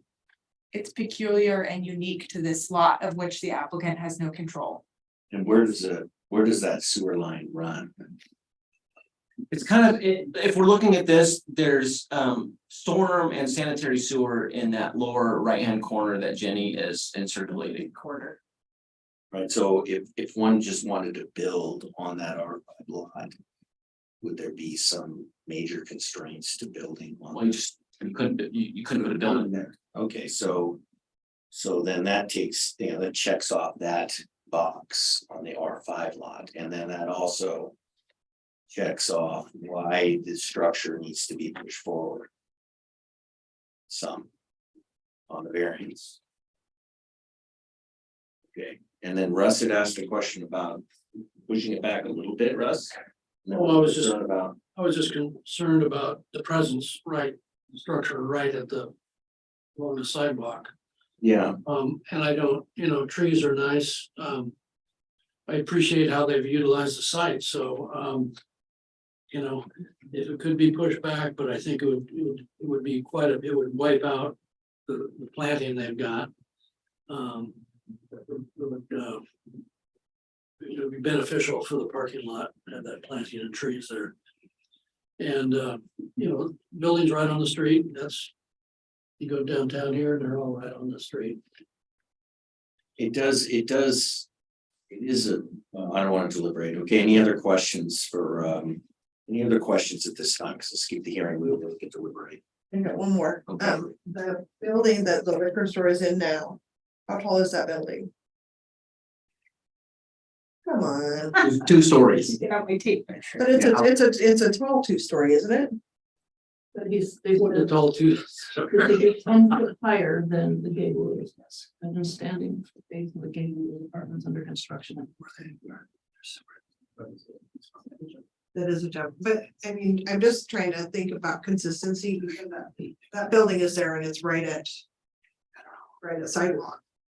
Why don't we wait, let's not deliberate though. So I'm just trying to think of how high it is, how close it is, so we can be consistent with our. Well, hang on one second. So why do we need 45 feet? Why not make it shorter? Well, there's a couple, first, the ground floor retail. Generally, you want taller ceilings on a more open floor plan. So the ground floor is taller. And then we do have 9-foot ceilings on the apartment units above. Something that I usually see on a lot of projects I work on these days versus 8-foot ceilings are a little bit older style. So it gives a little bit airier living space.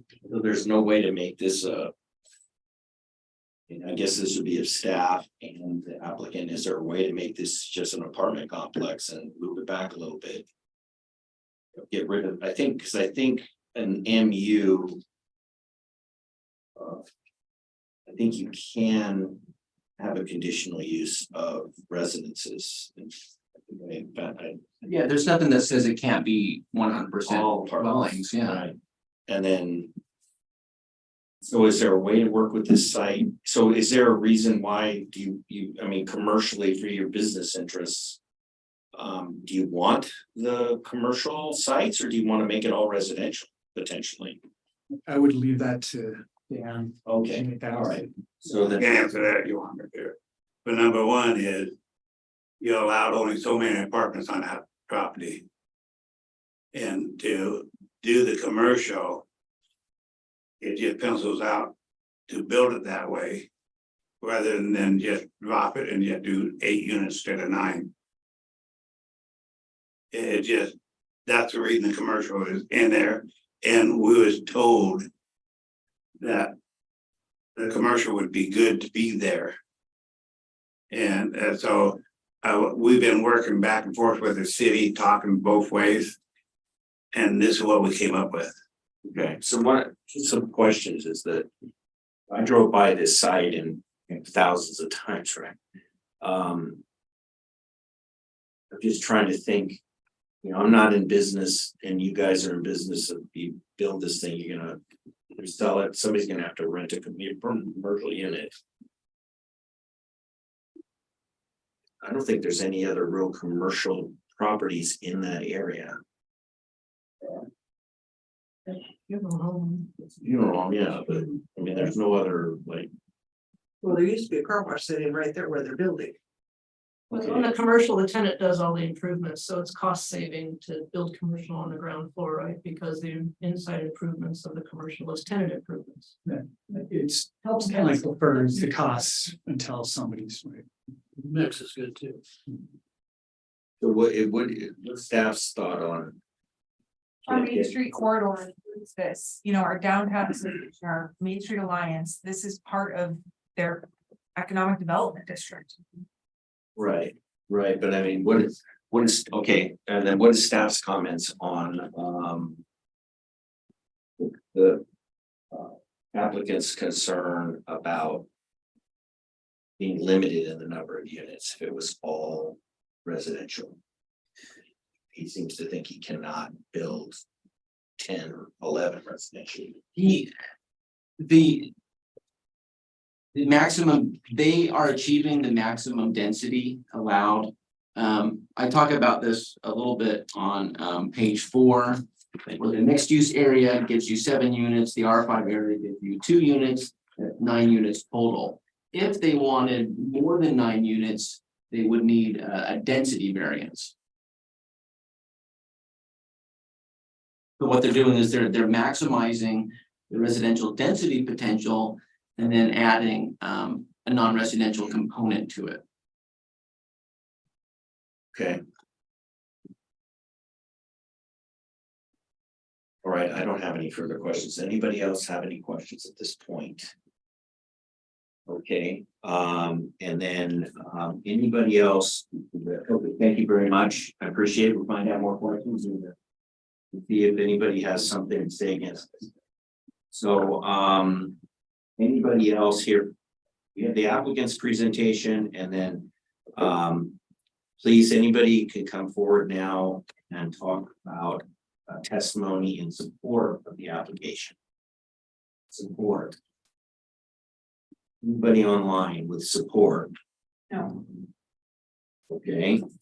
And then would you like to speak anything in support of the applicant himself, or you? No, it's you want me here or there, and I, No, come forward. Testimony. I just want to encourage you to. If your project, we don't say anything. yeah, is, the one is like Russ was saying before, the layout I had didn't really work very good. Because there in the back of there was a sewer line coming down through there. I put blacktop over it, I can't build on it. So the way I would have had to build the units, didn't work out for me. So. And not throwing anybody on the bus, but the mayor come to me and said, why don't you put a commercial building on there? So I went to talk to Jacob and I hired Casey to draw something up for me. Casey been working with Jacob for what, almost a year, trying to draw this up. Well, yeah. So we're trying to figure out what the best method was to get this, well, we can do it. Now, we go ahead and say, okay, we're only gonna build apartments there. Then we have to move that back 20 feet from the property line. There goes all your parking. We have no parking. Why can't we move the parking up along the street? I'm just trying to figure that out, because. Look at cars. Pardon? Look at cars. Okay, well, I'm just asking the question, that's all. Okay, you got the answer, and I got your answer, Russ, but anything from the witness about why it is that, I'll let you talk. all right, thanks. Okay, any other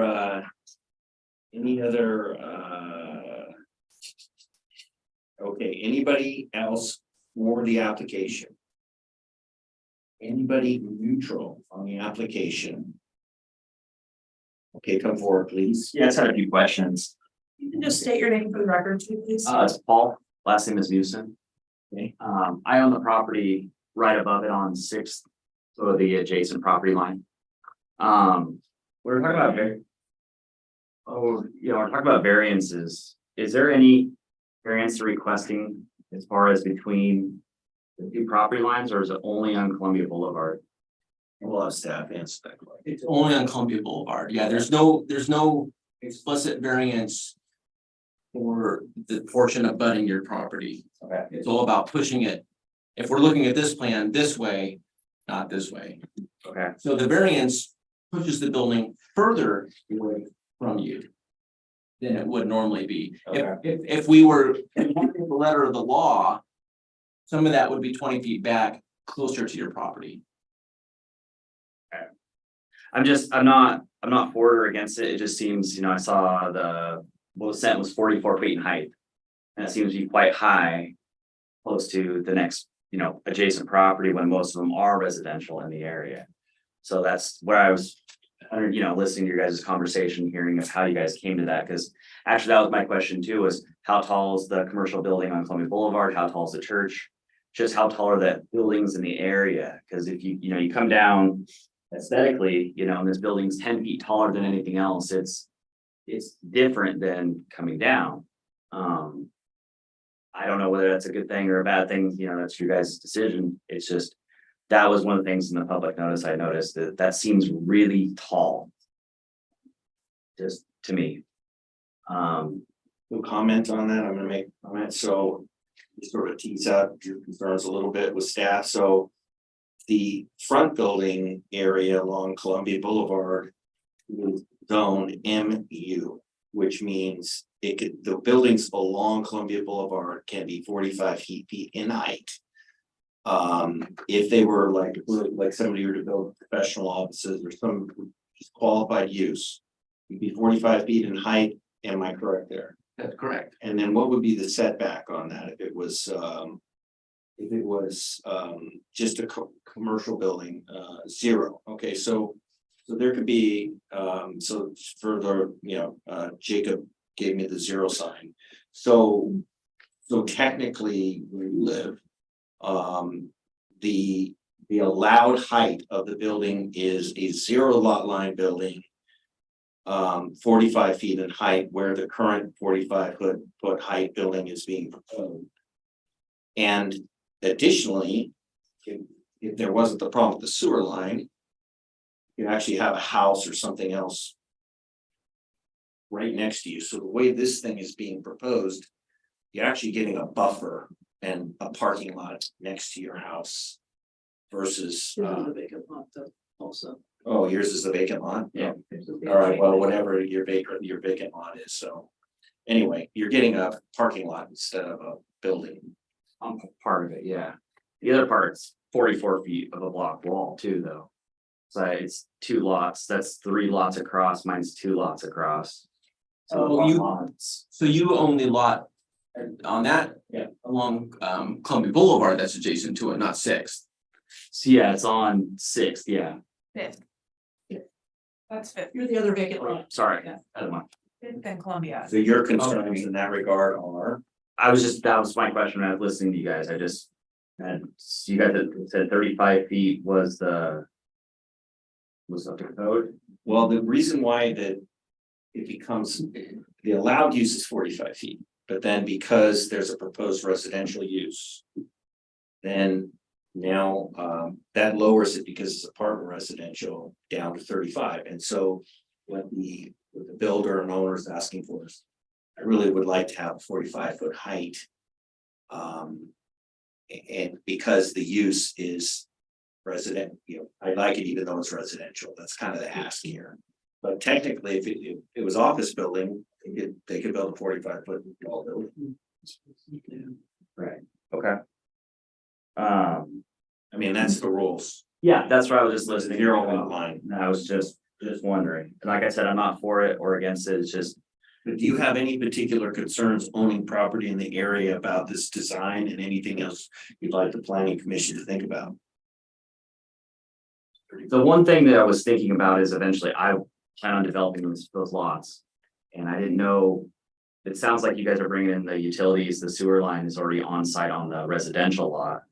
As versus the other two. And I know the utilities as far as sewer, on 7th. We would have to pull in the utilities from 7th or from Columbia Boulevard. On to 7th when I talked to you guys last year. I just didn't know what they were doing for utilities for sewer.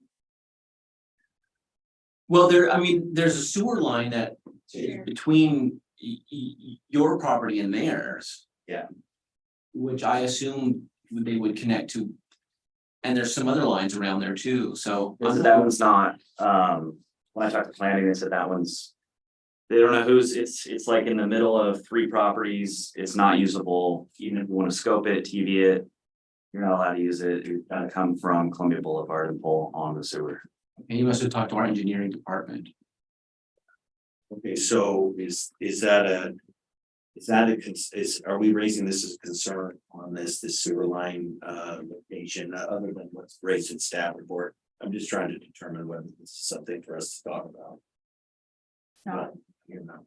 Okay, any other concerns that you have? No, that was it. I just, a couple questions.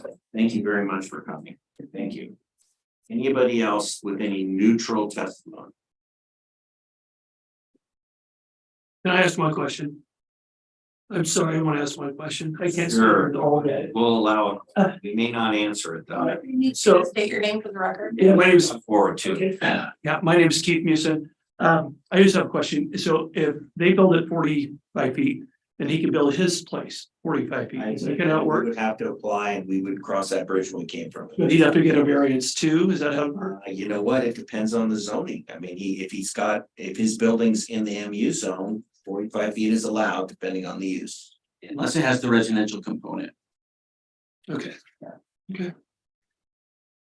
but it wouldn't hurt Oh, if it looked the same?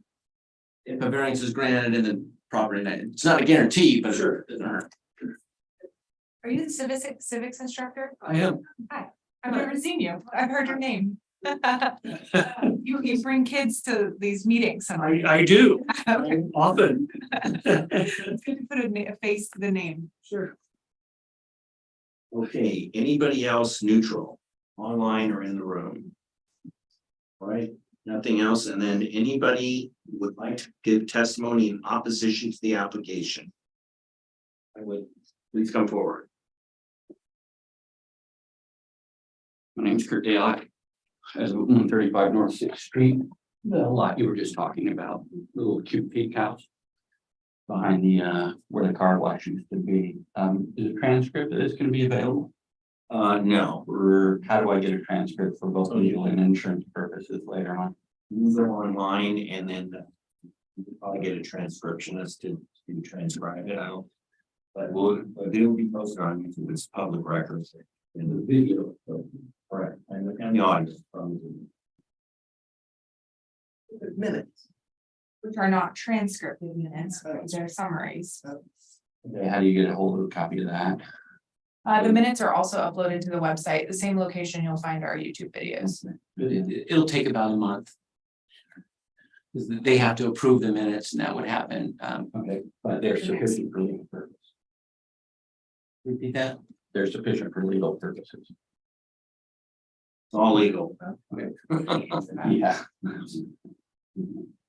So, this is the same model as the Rinko Station, right? Rinko Station over in Beaverton, you have 3 stories. I don't know, if you have testimony that why is it that you don't want this application? So over in the Rinko Station, they have a 6-lane highway for those. There's 6 lanes and there are 2 in both directions, plus turning lane, plus center lane. This is 2 lanes in front of this street. You're describing it as an arterial, but that's still quite different from any other use of this application. You've got 3 stories you're talking about, commercial and residential. So in most of those cases, there's usually a large boulevard, not just 2 lanes.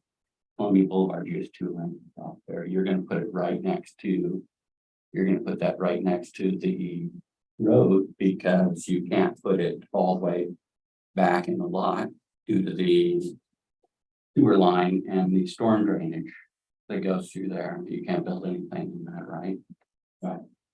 I know that because they took the city swiped both my 30-year cherry tree and my ash tree when they put that line in. I came home and gone, wiped out my property.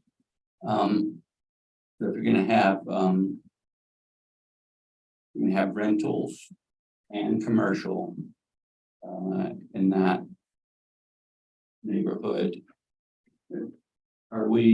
Does the city know or is aware whether the State Department has involvement in this project the way the Walmart property does? Well, go ahead and provide testimony. I don't really want to answer questions because Well, if the State you have Department- something that you want to bring. Yeah, I'm worried that you're gonna import, just as being done, State Department is gonna have some say and be able to import renters right on my doorstep. There'll be no property owners at this property. It's all renters above and all renters below, no owners.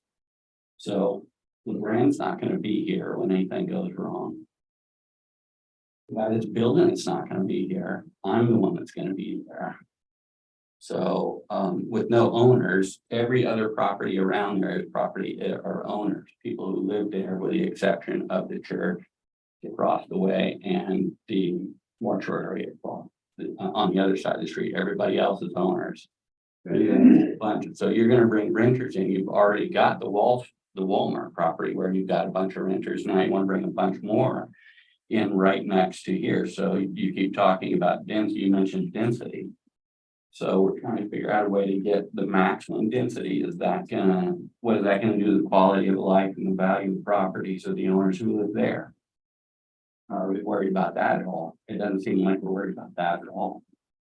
Just how can we get as many taxable lots as possible, right? Commercial and renters above, which is why they didn't want to do just the apartment complex because that's only 8. This gives them 9 plus 3 more below. That's way more money, right? So, you also mentioned the height variance. So the height variances here are, as I understand it, it wants to build 43 or something, so you want to fudge that rule just a little bit so you can get that put in, right? In fact, it looks to me like you're trying to fudge several rules.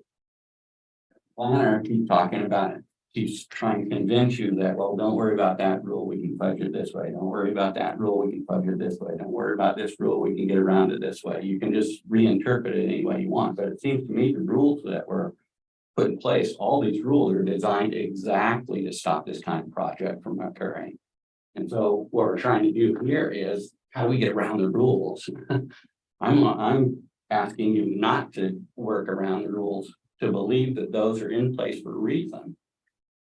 To not have this kind of thing happen. We're not supposed to have in a residential area, and it's all 2-story houses, 1-story houses. In that area, there's not even a lot of, except in the church and the old mortuary. The old mortuary, my understanding, is an old house. That used to be a house, a large house, I believe. So he was talking about the setbacks, right? To reduce. So they want to build right up onto the property lines. Everywhere else we have setbacks, but we're going to budget for this one. Why? So we can get that parking lot in there and get this project going, get the taxable lot going. So I wanted to also point out that you mentioned that lot used to have the car wash, but that's not the only thing that's been on that lot. For a long time, there used to be a gas station on the city where the gas station used to be located there. And that underneath that lot is a ravine filled in by old cars. My neighbor told me about that there used to be a ravine, so they filled in a whole bunch of cars underneath that. And then they bulldozed over the top of it to flatten it off. Just like a Portion of the lots. exactly that was long before I got here. What that means is that those rusting cars down there are going to collapse at some point. I don't know when that would be because I don't know exactly when we put there. But my neighbor who lived here a long time, Homer, he used to live in the 7th Street property behind mine. He was here from a kid, so he used to tell me all about what was going on in that area. I don't know if they did the homework on that or not, but if that stuff collapses with 3 stories on top of it and those cars, it would be fine if it's a car wash. There's no weight to that. That thing would be almost nothing, just tin, right? But if you put 3 stories on there, are they going to put pilings in the ground to hold those stories up? They didn't want to put the elevator in because of the cost, right? So if you have that cost avoidance already, I can almost guarantee you they're not gonna wanna put pilings in to hold that thing up. So when those cars finally rust out, I don't know how long it's been in there, but that's why you put a car in there, right? To take up the volume and reduce the amount of work that you have to do to level it out. So when that finally does, I want to make sure that, you know, my insurance company knows that everybody was told about that. And no one even mentioned the flooding that goes on and that street floods all the time. That's why that's strained. Why did Which one? Sixth Street, all the water that comes down Sixth Street. That manhole is right there on, right across from the lot. I think you mentioned the R5 lot. So the water, you've seen it come out of the manhole? No, I cleared the manhole so that it would drain. Okay. So if that drain doesn't happen, if I don't go over there and clean that once in a while, it gets clogged up with the dirt and grass and all the other stuff that's in there. And sometimes somebody put a piece of plywood on that one time and dammed the whole thing up, and that water slides all the way down that lot and goes into my backyard, right? That's why my house sags a little bit on that corner, because that lot's still moving, it's still settling, that water causes settlement. So if there's no dam or something built there, in order to keep that settlement from occurring, this property also, they both slide, right? So which area are you saying there's this issue with drainage? So that's the third lot from Columbia. The closest one here, so this would be my property here. And I think that drain goes through there like that. You think that's a storm drain? I'm sure there's a storm drain there. And what's the concern? Well, my concern is that if there's no, if you're not, it wasn't even mentioned, so I don't think it's even calculated. Actually, there's something about the storm drainage in the staff today. Well, it's in the report. So go ahead. What is it that you've observed?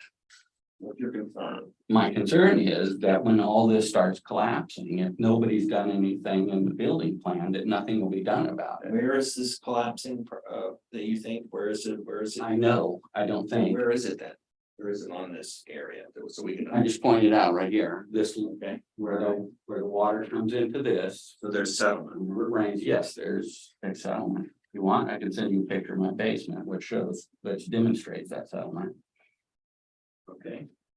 Okay, and since I know that you must be aware of some of that, because you're the ones that took that fence out. My fence, both my trees, and put in that new storm drain, right? That occurred a few years ago. I know that you know that there's settlement problems. It's not a matter of perspective.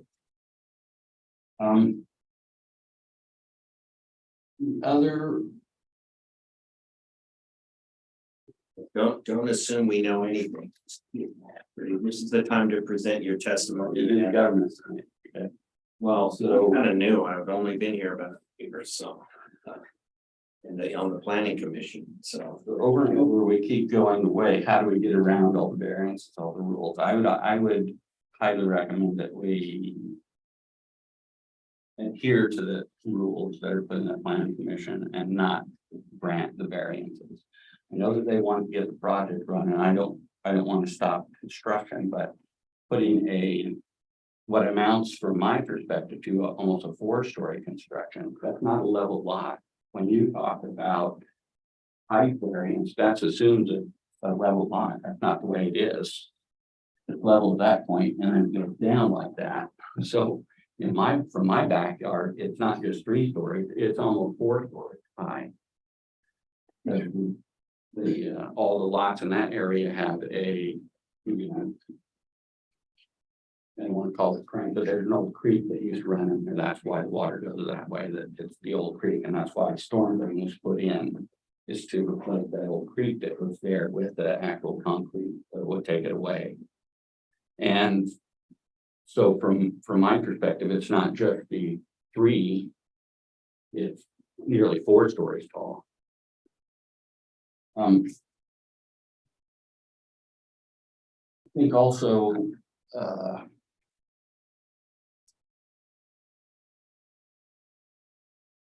we know about,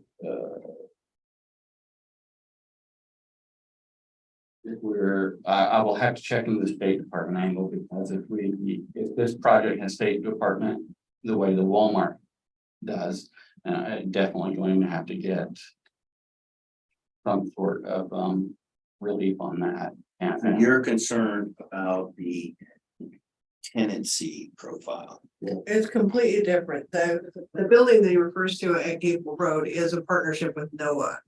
This is not a partnership with NOAA that I know okay, of. that'd be good. Yeah, so I mean, that one out there is a partnership with change. NOAA. It was in the paper. That I doesn't mean, change, that's not a secret. that doesn't change the building, the building of it, because we were talking about more than parking, you're supposed to have two parking spots. I'm just clarifying that it's not a NOAA project. This is a private person. So. I think the main thing that I would, if you go back and you read or you think about it, what we've talked about over and over, or at least what I hear is, here are the rules, here's how we get around them. I'm trying to point out that those rules are for a purpose. And that purpose is supposed to be to stop this kind of project, but how we enable it to get around it? Well, here's a little niche we can do. Here's some pride we can do. Here's what we can do. Here's how we can get around it. Let's see. I got it. I got your point there. And any other additional points you'd like to make? I'd like to highly recommend you not grant any of the variances on this. Follow the rules. Can you tell us real quickly what your house was built? My house, the Waters house was built in like in 1930 or the early 30s, when the fellow that used to own all the quarry, the Waters quarry, built that house. And if you notice, what I like about it is probably one of the wealthiest guys in the county, but he built an 800 square foot bungalow. I wouldn't like to admit that guy, but he's gone before he got here.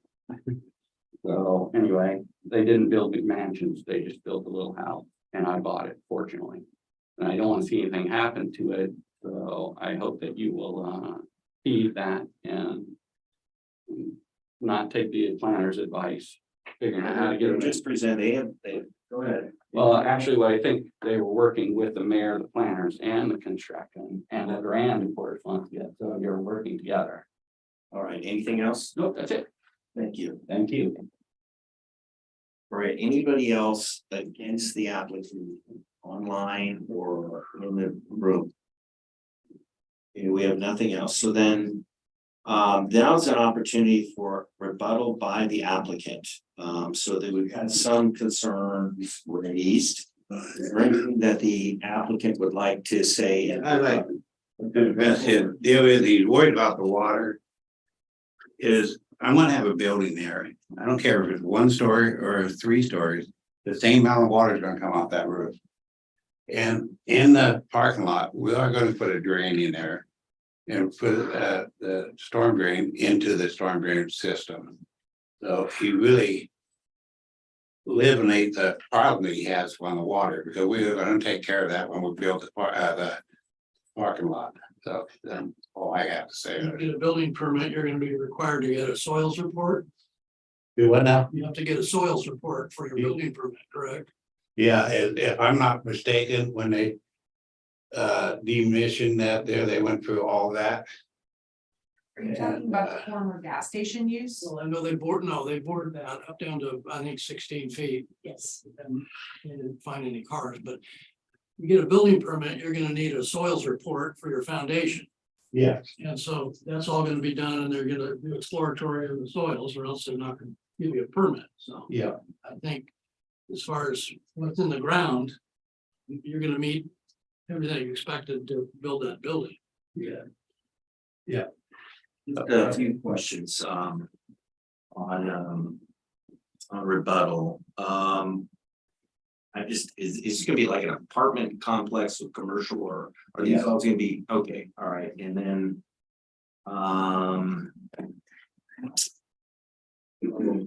okay, and then I think there were some concerns just about consistency with the neighborhood and things like that, raised in opposition. Are you willing to consider some design elements that may? I'm gonna keep the property. I'm not selling it. No. In your buildings that you're proposing, any design elements that you're willing to consider to alleviate concerns about incongruity with the rest of the. This is why, when we drawn it up, we run it by Jacob and see if there is any. We want to go with whatever the zone is for that to make sure that, and he knows I've been building here quite a while. I do build a nice home. When anything I do first class. You're willing to consider design elements. If, in order, because we do have the historic church, the historic building, the witness, raise those concerns. And then one of the things you are asking, it's a big ask. It's a complex ask. And so one of the things is just want to make sure we get it right, because this thing really is right up again, if it's going to be approved. Exactly. It's a very highly visible location. And And I hate to think that, I built over at St. Helens and they know what kind of building I do build. And everything I do is first class. I said you're a reputable builder when we started the hearing, and I know you get things done, so we have an opportunity to have this thing built. So, okay. Anything else in rebuttal? Anybody, any questions of the applicant in rebuttal? Okay, thank you. Thank you. One question. Not this. And that goes between. Let's talk about that later. Yeah. Yeah, it has nothing to do with it. We'll talk after online, yeah. Okay, does the commission have any final questions? I've got a question, Russ. You mentioned cores were done on that property. How frequently were they done? The course, Yeah, or was there ground penetrating radar done there at all? they detected, gasoline. Mostly from the other lot. Hellman's lot there, I think it was coming in from that side. And, they recommended that during excavation it would be observed. Wasn't the excavation capped at? Alleviate any problem from the gas. Well, it was capped at asphalt. Yeah, that's coming off. And Russ Lowe, that the soils report is part of the packet. It's the last bundle of pages. Thank you. For your reading pleasure. So I have another question to staff, just, the witness in opposition raised concerns about the drainage. So what, let's review that before we, what's the, I think there was a section in the staff report on drainage. Yeah, it's well, almost on every proposal. One of the requirements that we have,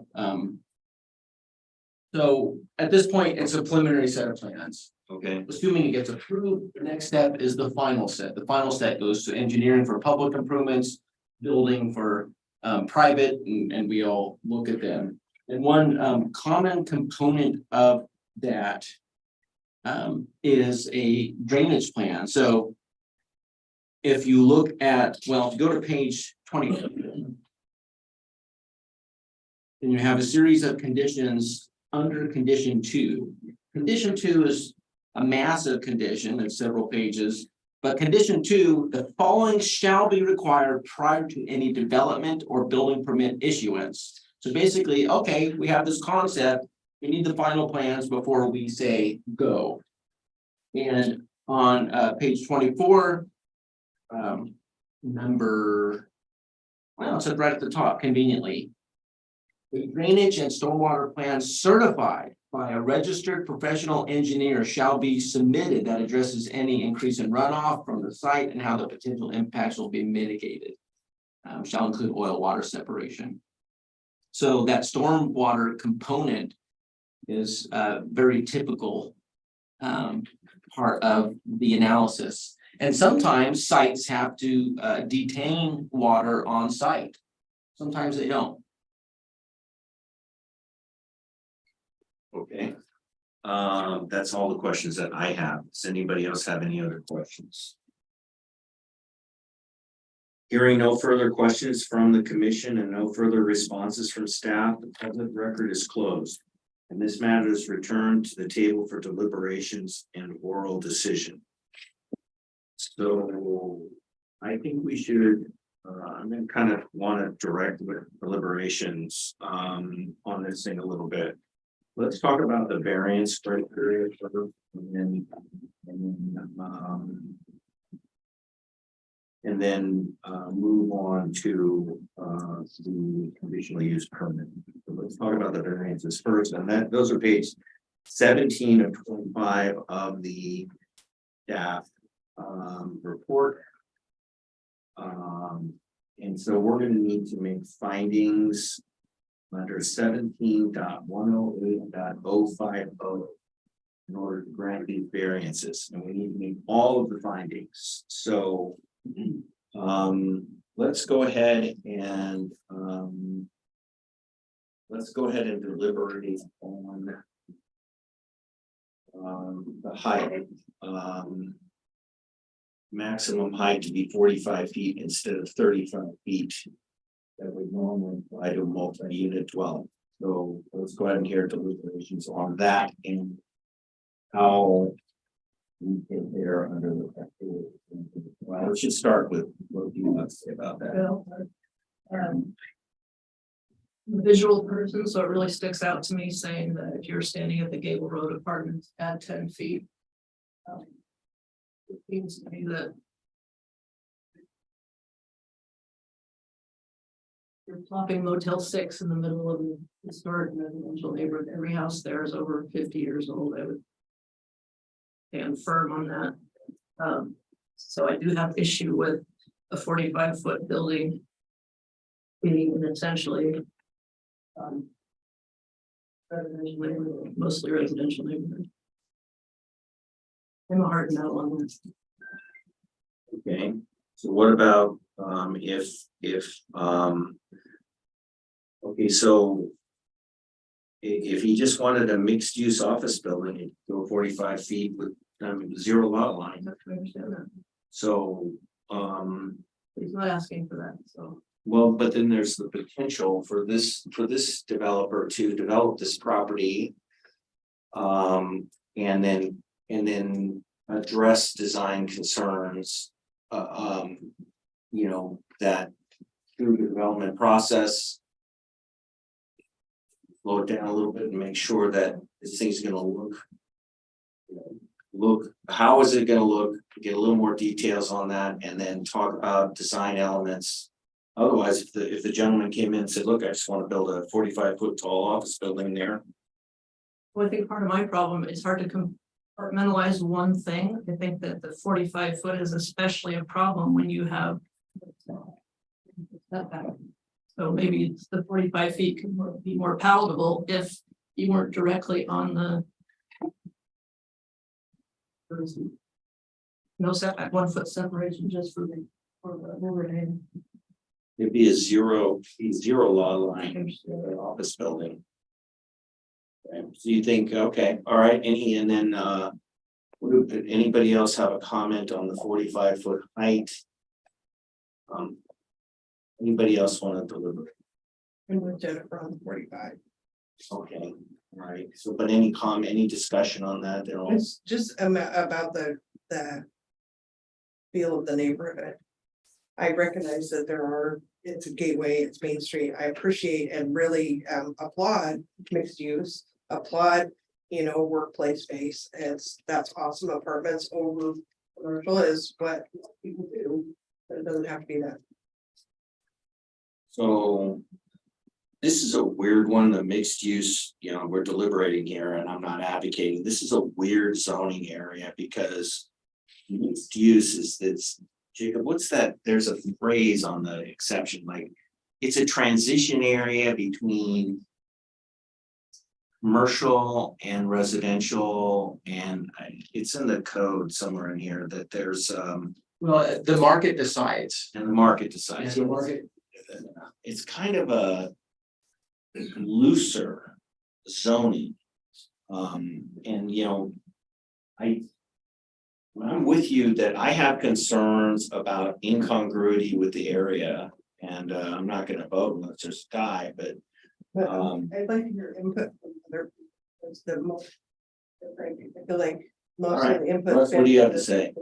Well, I think the options are, I'm hearing that if they push it back a little bit, maybe you're feeling better about the 45 feet. There's also architecture, which they could do a flat roof. Technically, that's, from the view that it's more box then. They could do, partial flat on top. That can be done too, to give it still some roof effect, but cut the top off.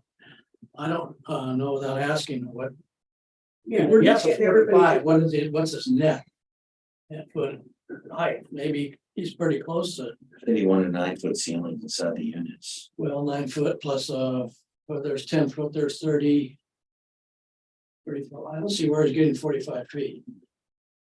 I think he actually asked for 42 or 43. Oh, it's true, it's not 40. Anyways, I just would want to make sure that everybody weighs in. I got it, Jenny, I'm heading down the line. Go ahead, Charlie, on the 45 feet. I guess the part that, because I'm thinking about the church across the street, and granted, it's a historic thing, that I don't know what the height is there, but it's pretty high. On doing it, and I don't know the question you asked Jenny earlier about, getting down into the shops that are just down the street on Columbia Boulevard, on how tall. I'm a terrible judge of height. But I also understand the concerns, being somebody that lives on a street that now has duplexes going up all behind it and very tall and everything else. I'm not too happy about those, but there was no argument on that. Okay, So a decision. I'd say I'm still kind of conflicted myself. okay, Russ, any I don't like the height as well. I could probably get past it if it were shifted back. What gets my attention the most is it's like a cheap hotel.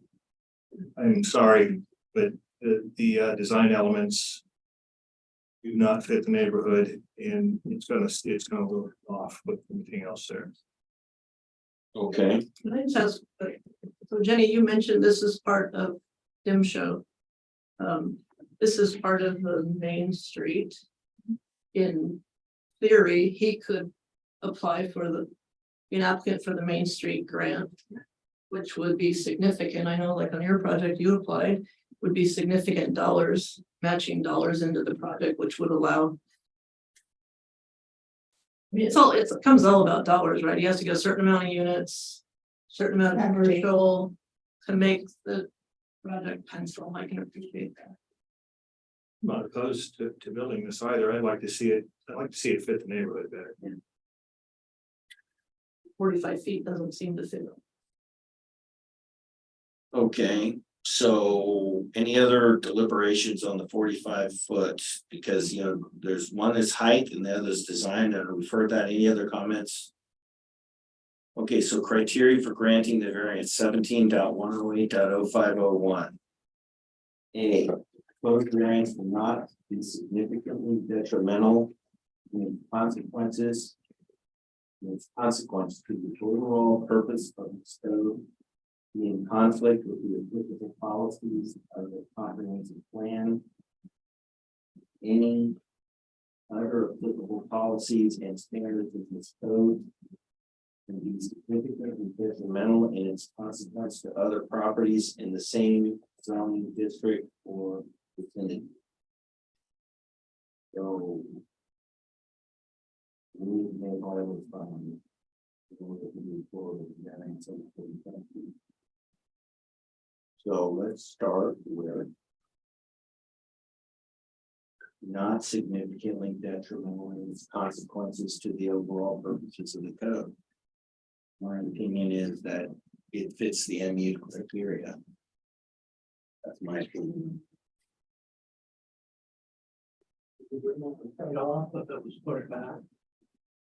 Well, I think that's a different section, like significantly detrimental in its consequence to the other properties in the same zoning district or vicinity. I mean, I think that's where you kind of get into your design elements and talk about the detriment and to the other buildings. I think though, generally speaking, this is an MU zone. This is my opinion. This is an MU zone. And some flexibility, is something that is built into the code, so. Although the witness, raised concerns that code is potentially being circumvented or gamed or whatever. This is a section that where flexibility is requested. So. So we at set time a no on that thing, just to make it clear. No matter how much we talk about it. We still gotta come up with the alternative. We'll recommend the alternative or flat out deny the height expanse. Yeah, that's why That's our he's choice. throwing out that trade-off. Right, we gotta come up with the middle. It's hard to compare, it's I'm really not sure, hard to come. I'm not sure if we can do that. Variance, because one I affects. think the it other. say meets the criteria as applied and then. Give us some indications maybe, but I think, okay, I think we got that, so. So right now, we just take a straw vote on 17.108. Does anybody have a straw vote would be? People don't feel that it complies, I don't, okay? And you don't? What about you? Russ, all right, Charlie?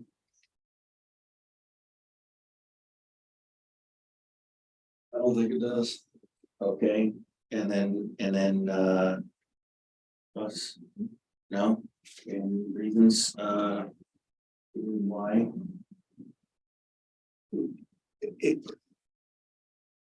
Do I think it complies? I do think it complies. I don't think it's a fit for the neighborhood. And I don't know if that's a reason to. Well, that to me is a different factor, so but it's a the, conditional use permit, a conditional use, a variance for a reason. Because it varies from what the code says. Anything over 35 feet is a variance. It's not up to us to interpret the laws around it. We've been presented with anything over 35 is an exception. Are we going to make an exception? We're citizen volunteers representing citizens, and Correct. so I'm gonna vote based on what I think the citizens and have demonstrated.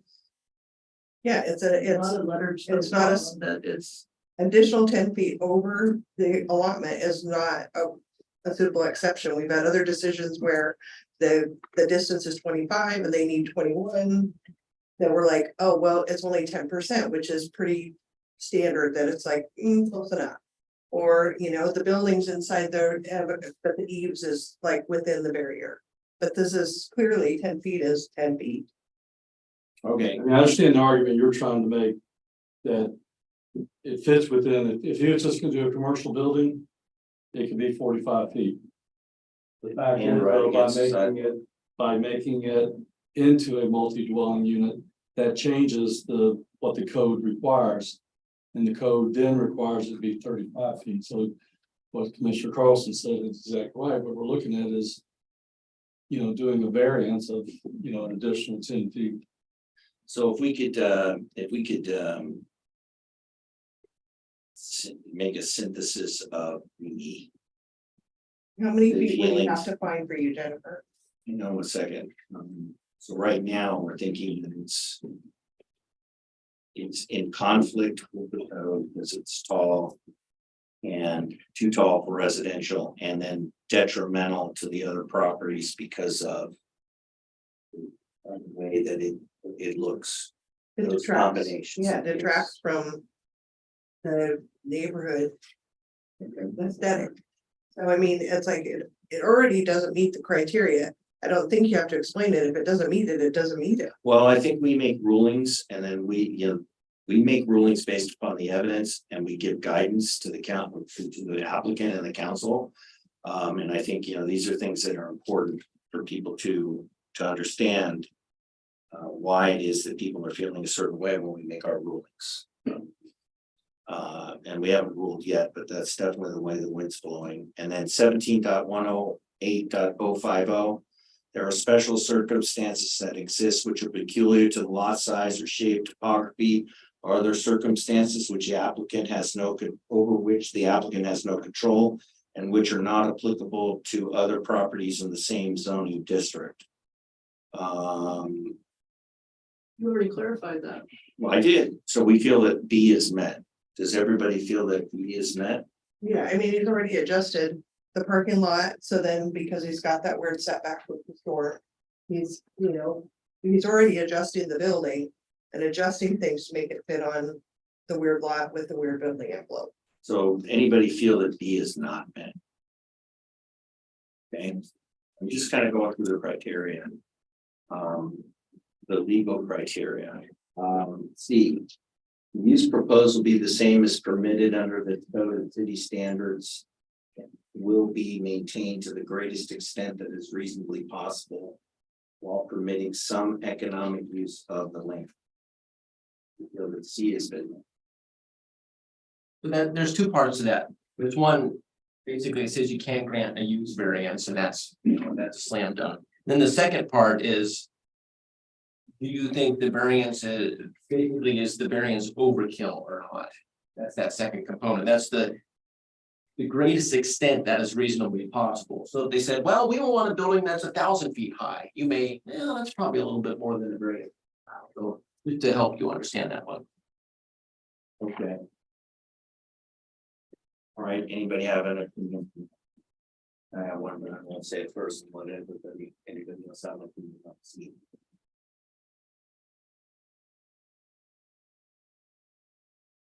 No opinions. I mean, I guess what I'd say is, I mean, yeah, on the use part, it's definitely there, but on the. To the greatest extent. Reasonably possible, I guess, you know, again, if you're talking about a, you know, 2 foot, 3 foot variance, something in that range. Could probably be persuaded. We're back on height. And what you were. They're asking We're for- still on height, you're Yeah. on a different thing in terms You of. were the same thing. Yeah. Okay, all right. What's the potential, sorry, maybe you can make it clearer for me, the potential use of the commercial. Yeah, it seems like if it was a cute little coffee house going in one of the commercial spaces, they'd want the setback, so they could. I mean, is it offices, what does the zoning allow for the use of the commercial? Well, it's mixed use, and so it's a forgiving zoning district as far as uses. But a lot of the typical things you would see in a commercial area, so offices, shops, retail, eating and drinking. Professional offices, yeah, there's just. We can read the list if you want to get to that point. Kind of helping me.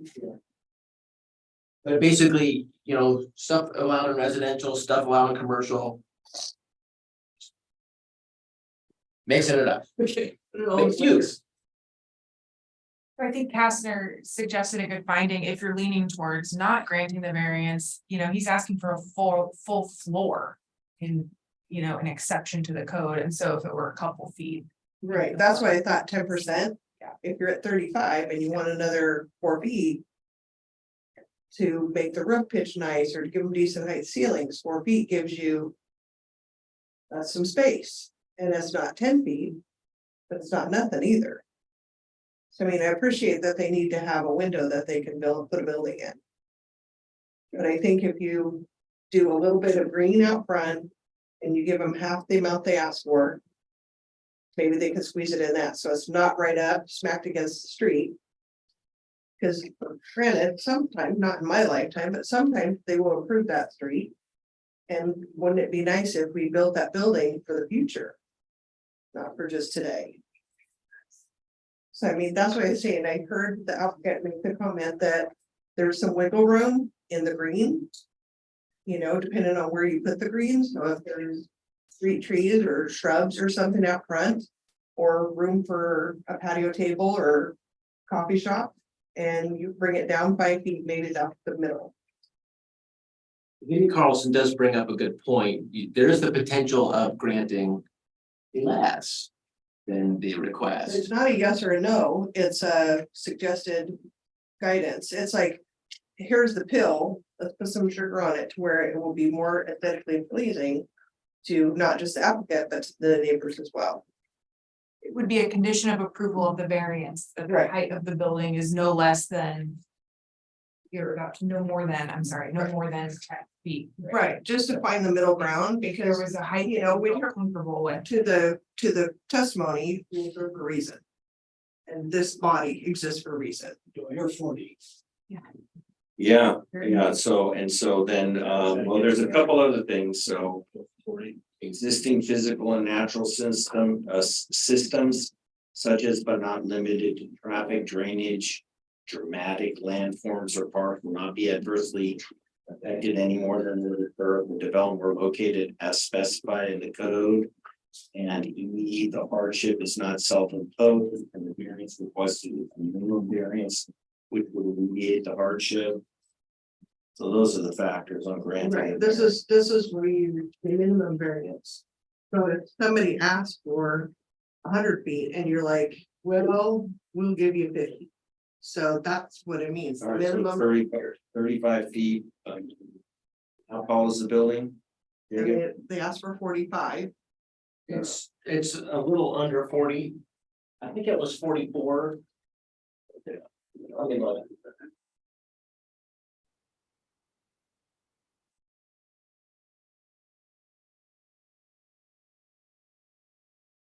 Oh, yeah, 40, it's just a hair above 44 to the very tippy top. Oh, okay, so it was 40.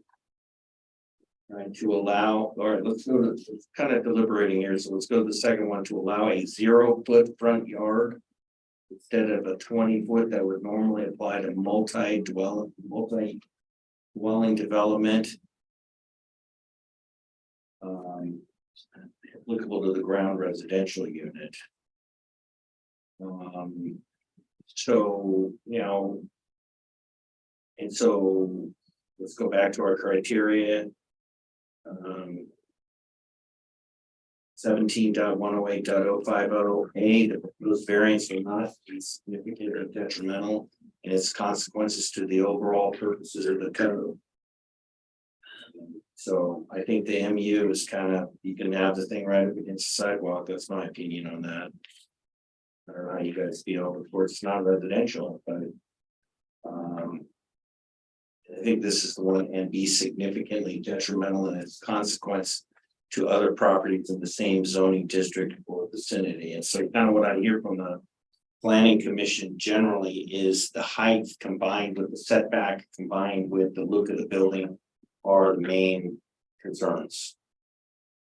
Am I stating the consensus so far correctly? So if ever Russ is okay with it. well, I feel the commercial could be right at the property. I think that's the way commercial should be, just like you see on the street here. The residential would be nice to have set back a little bit. Just from the rest of the structures in that area, but also just some depth for that residential part. And there again, it's like, I really like the street front and zero outline for the commercial. Okay. It just, at first blush, the plans looked a little stark. And then to allow 1 foot separation from, well, anything else on number 2, anybody wants to elaborate on support thing? Okay. To allow a 1 foot separation from a walkway to a living room window instead of the normal 7 feet. I think we did that in some other application recently. There one that the first 4 unit we set up. That one window. Yeah, so is there anybody that has concerns about that particular point? So we would then, that would get by on the, we would be willing to make findings for granting a variance on that one. Okay, so. Okay, so, you know, you see which way the winds. Can I pause just 1 second? Yeah. The residential unit is on the 6th and Columbia corner, correct? No. Opposite. Oh, it's on the other. corner. Opposite side. Okay, and so will be 1 foot from the property line? That's correct. Just want to make sure we all know where we're talking about. Okay, so now that the wind is blowing in the criteria for granting a variance. We have the option of talking about some of these conditions that staff will go through, and what's the I just want to make sure that We're we get the most meaningful hearing as we possibly can and legal hearing. Yeah, I think that there's a question if in your decision of the variances results in new conditions or influences the conditions as proposed. But we could propose modified conditions. Yeah, yes, of course, yeah. So like if staff said 7, we could say 6. There's no 7 and no 6, that's just numbered. But like if you said it could be this, we can. All right, so what you're saying though is we can go ahead and deliberate on conditions. Even though right now Wind is blowing strongly against granting 2 out of the 3 variances. Sure, yeah, because you haven't voted, so you could deliberate on everything and just All right, do a bunch of series of votes. If the commission's okay, I'd like to, the applicant's here, we've got people here, we've held our public hearing, I'd like to continue to go forward with the conditions, okay? So the parking issue of shared parking spaces isn't a variance, then it's. No, so some of the other things I talked about are just questions I had when I was looking at it.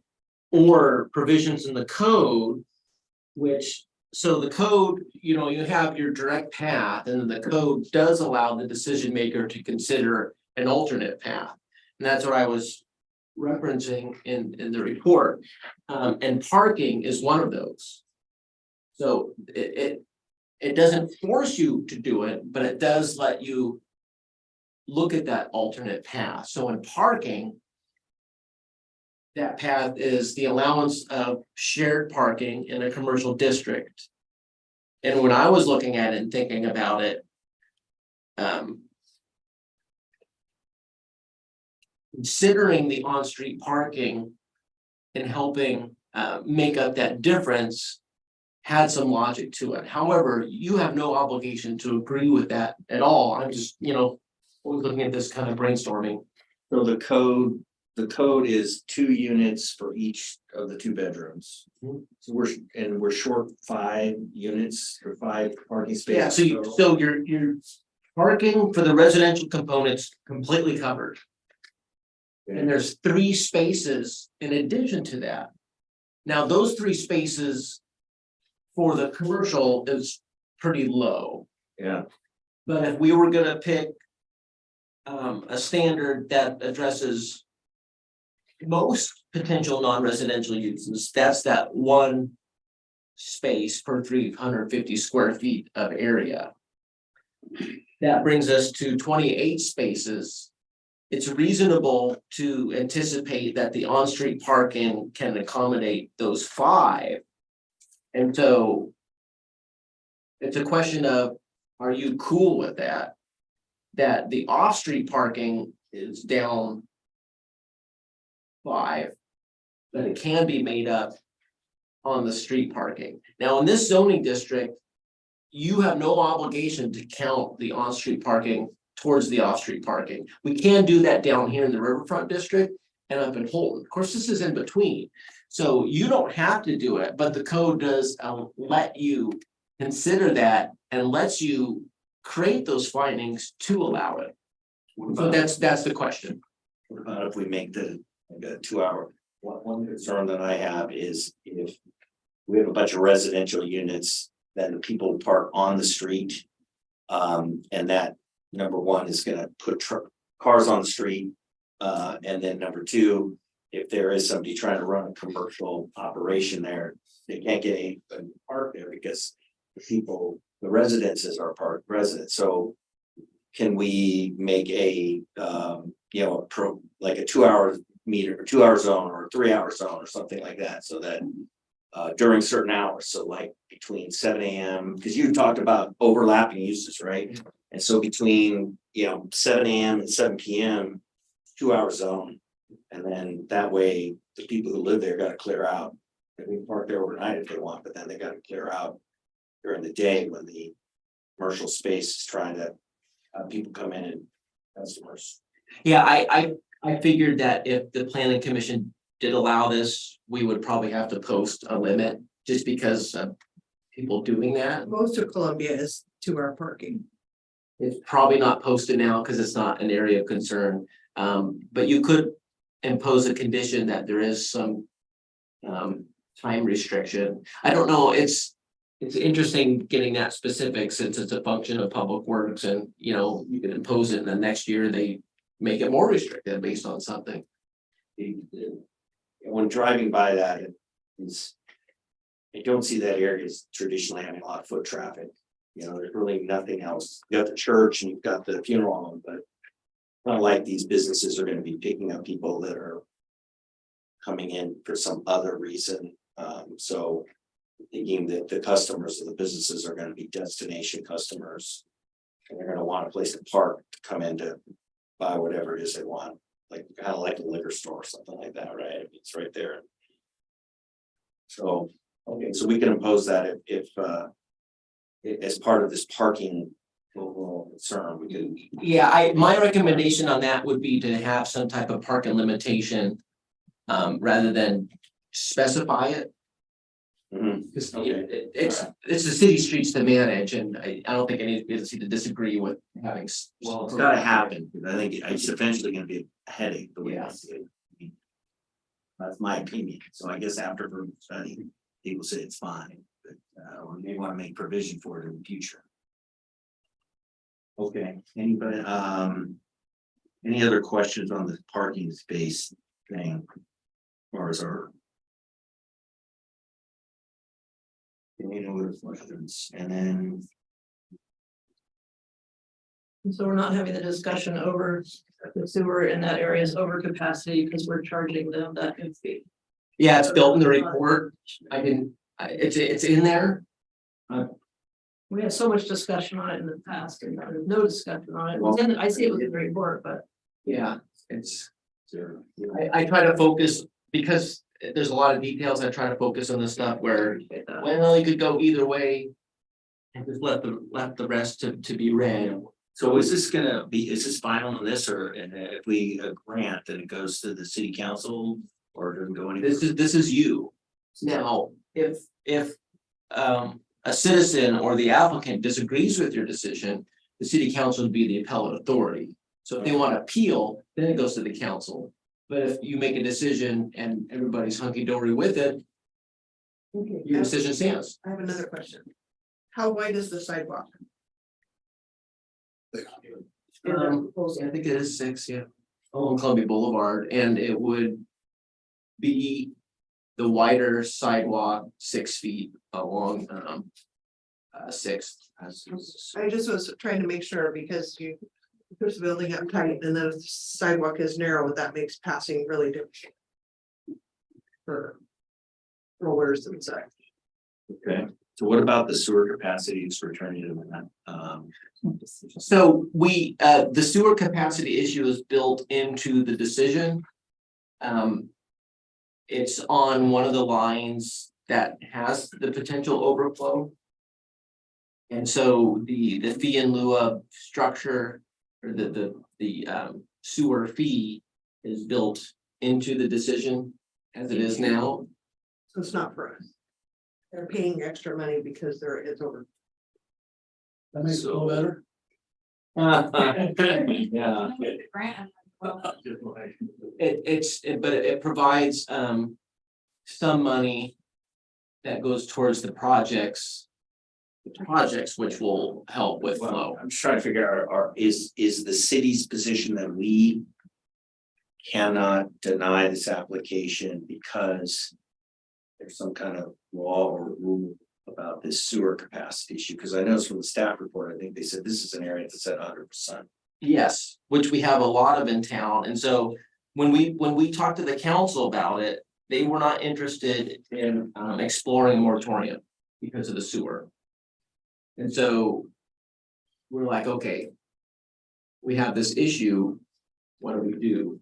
And in working with our consultants, this whole fee thing was and the issue with so let's say you denied it based on that. So what the statute says is when a city has a pattern or practice of denying proposals based on that, then you are mandated to go the moratorium route or this other public facility management thing.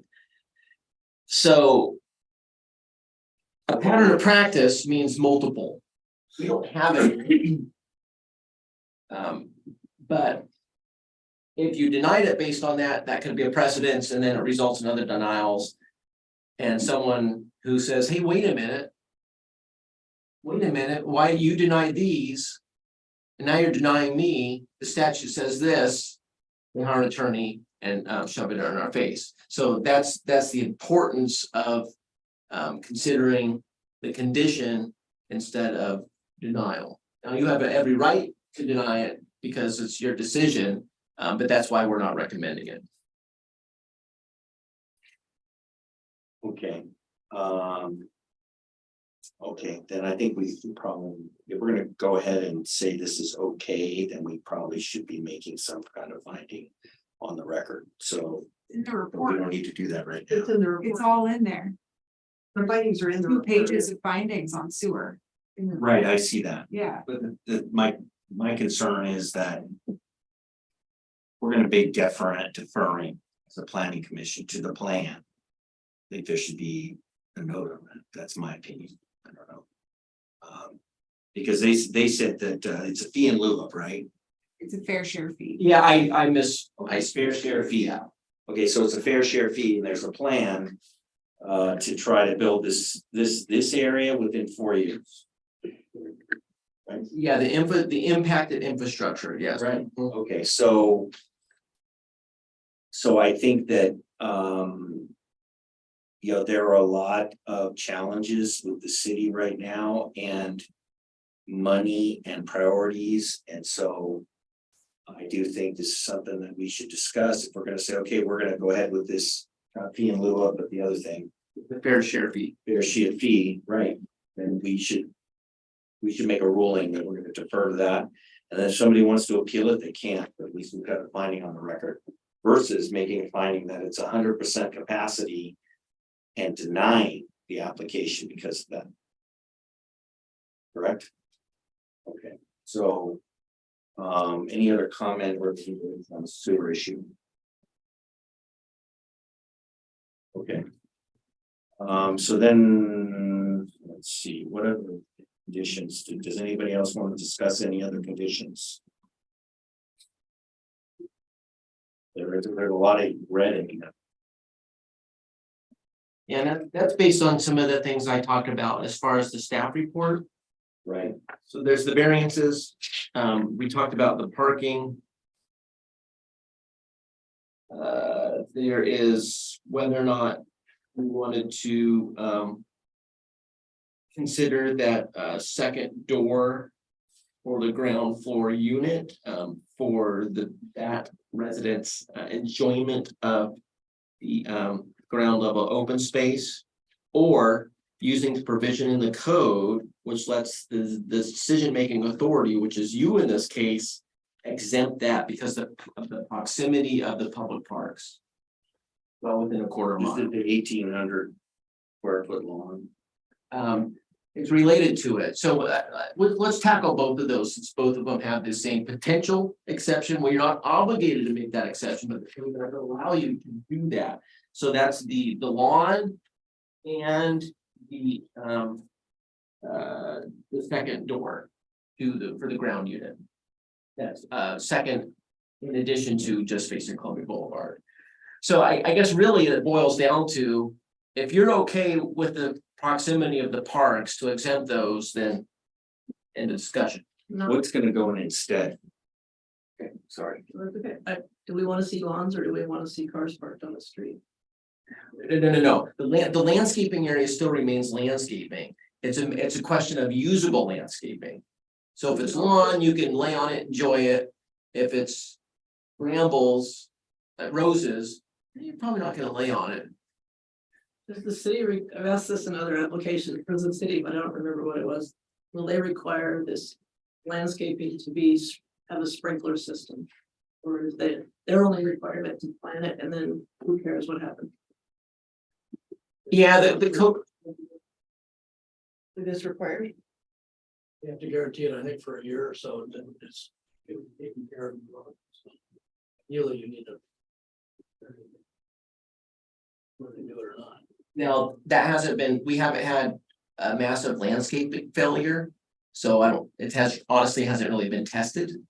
I just think of rentals compared to property owners, and there's a significant difference in my opinion, on how they care for their yards. You're part of building a landscaper, but are they gonna be landscaping, beautiful landscape in the beginning, and then does it become rock because all the landscaping died? Well, it reminds me of when my time in Klamath Falls and it was a hotel, I think, and there was dispute over the landscaping and the person spray painted the dead stuff green. My whole thing on all these issues is, as you said, this is the north gateway into the city. Anybody that's coming into charming little St. Helens is coming from down 6th Street probably and getting to historic downtown. You know that. Okay, got it. So as far as the lawn, I mean, I'm not sure if we really want to say it's got to be grass or not, but maybe the type of landscaping. Definitely want to make sure stays nice. We'll be taking care of the building decisions. All right. It's all requirements. Yeah, there's a minimum usable landscaping requirement, and that's why I say, well, if it's lawn, it's usable. Okay, so, all right, any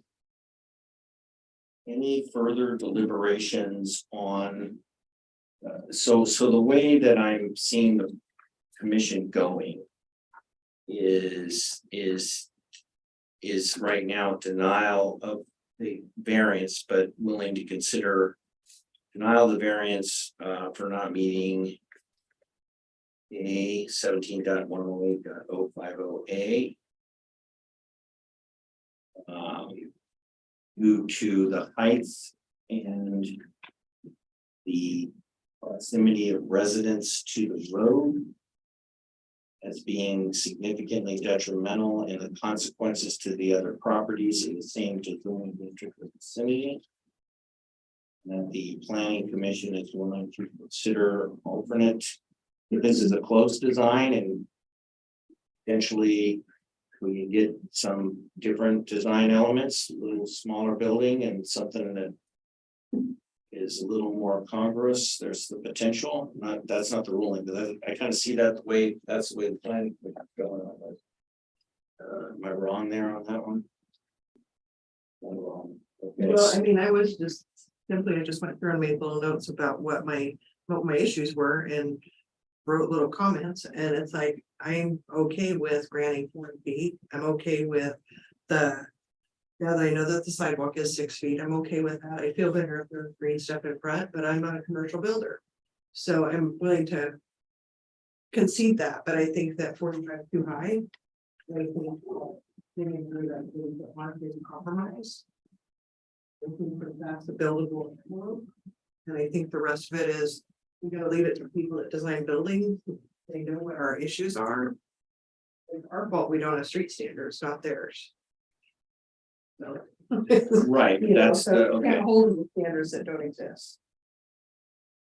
okay, so, That was my only thing. The rest of the stuff I was fine with, and the 45 is too high. okay, so do I hear a motion on this variance 17.108.050? The motion would be, I agree with this, the variances as directed by staff, with the exception of reduce the height variance from 45 to 40. That's the motion, yes or no? That is a motion. Okay. That's it. Favor? Uh, Yeah. Yeah, that seems a little thin, but that's the ruling. So, Now the building height of 40 feet, is that, okay, But it's the middle, because the drainage will be addressed in engineering. Right? All the water issues will be addressed in engineering. the ruling has nothing to do with any design standards, you know that. Right. So they're gonna But we be able to don't build that building like We it don't is. have design standards. Well, just a second. you just On the You variance. just made a motion on the variances, you haven't made a motion on the conditional use permit yet. Okay, all right. So this is just about these 3 things that are Well- listed on that page. Well, it says so we need to make a finding. Let's make a finding, we're gonna make a finding, is it significantly detrimental in its consequence to the other properties of the same zoning district or vicinity? Yes or no? Vote already occurred. Well, We already voted. there was a lot of dialogue. Yeah. Based on that dialogue, we'll be able to, we should be able to write the report appropriately. And this comes down to, at the end, right, we talk about the authorization of signature. You know, if you want to look at those findings as a group, that's where you say, no, we want these findings to come back to us at the next meeting so we can chew on them. Otherwise, you're saying, well, we trust staff to write it and the chairperson look at it and to honor our decision.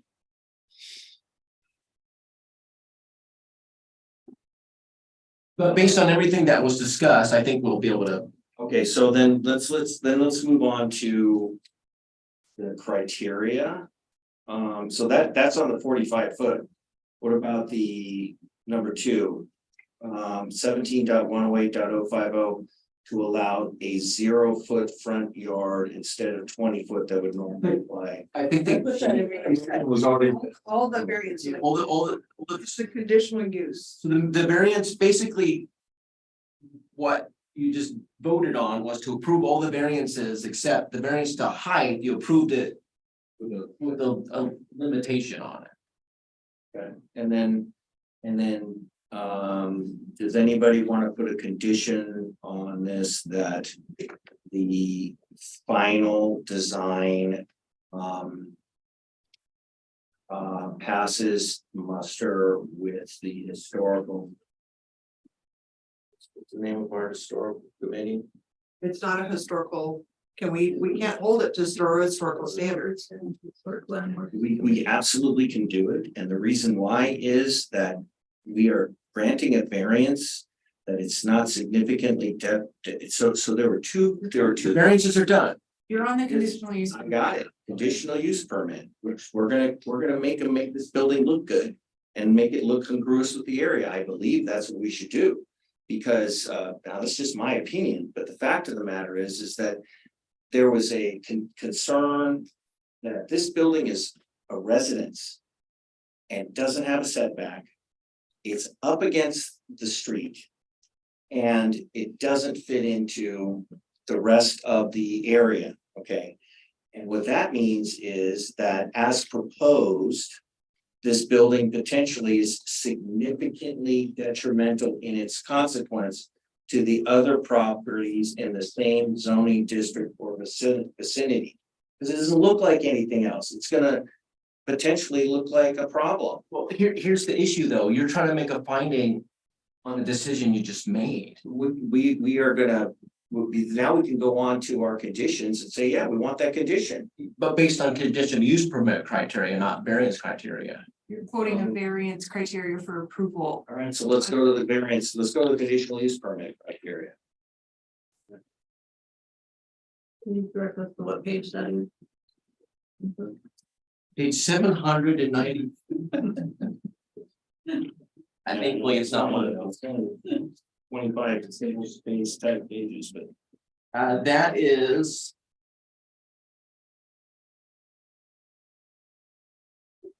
It starts on at the bottom of page 16. Now, here's the caution though. So we have state law. And state law talks about clear and objective standards for residential development. So if you get into architectural standards that don't exist, you are hoping that the applicant honors that, because it could be very challengeable based on the clear and objective standards of state law.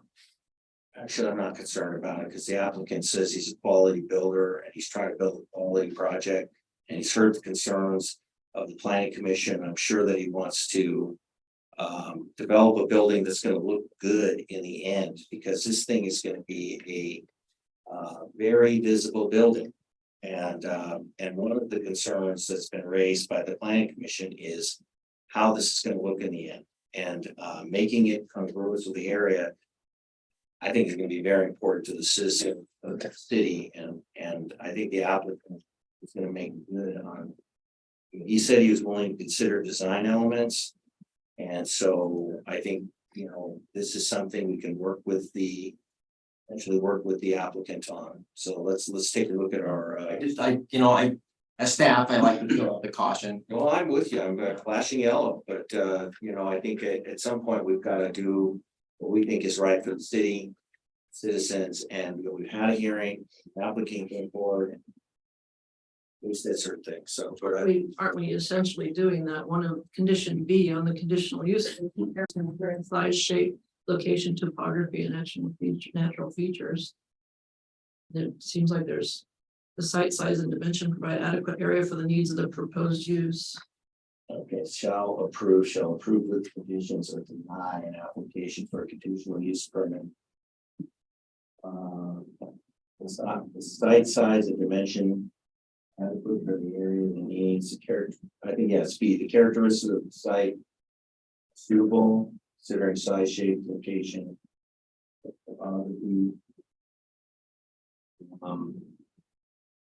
C is the issue.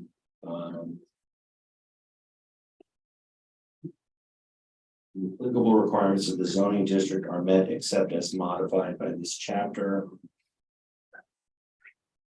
And there's nothing in the conditions permit chapter that modifies these.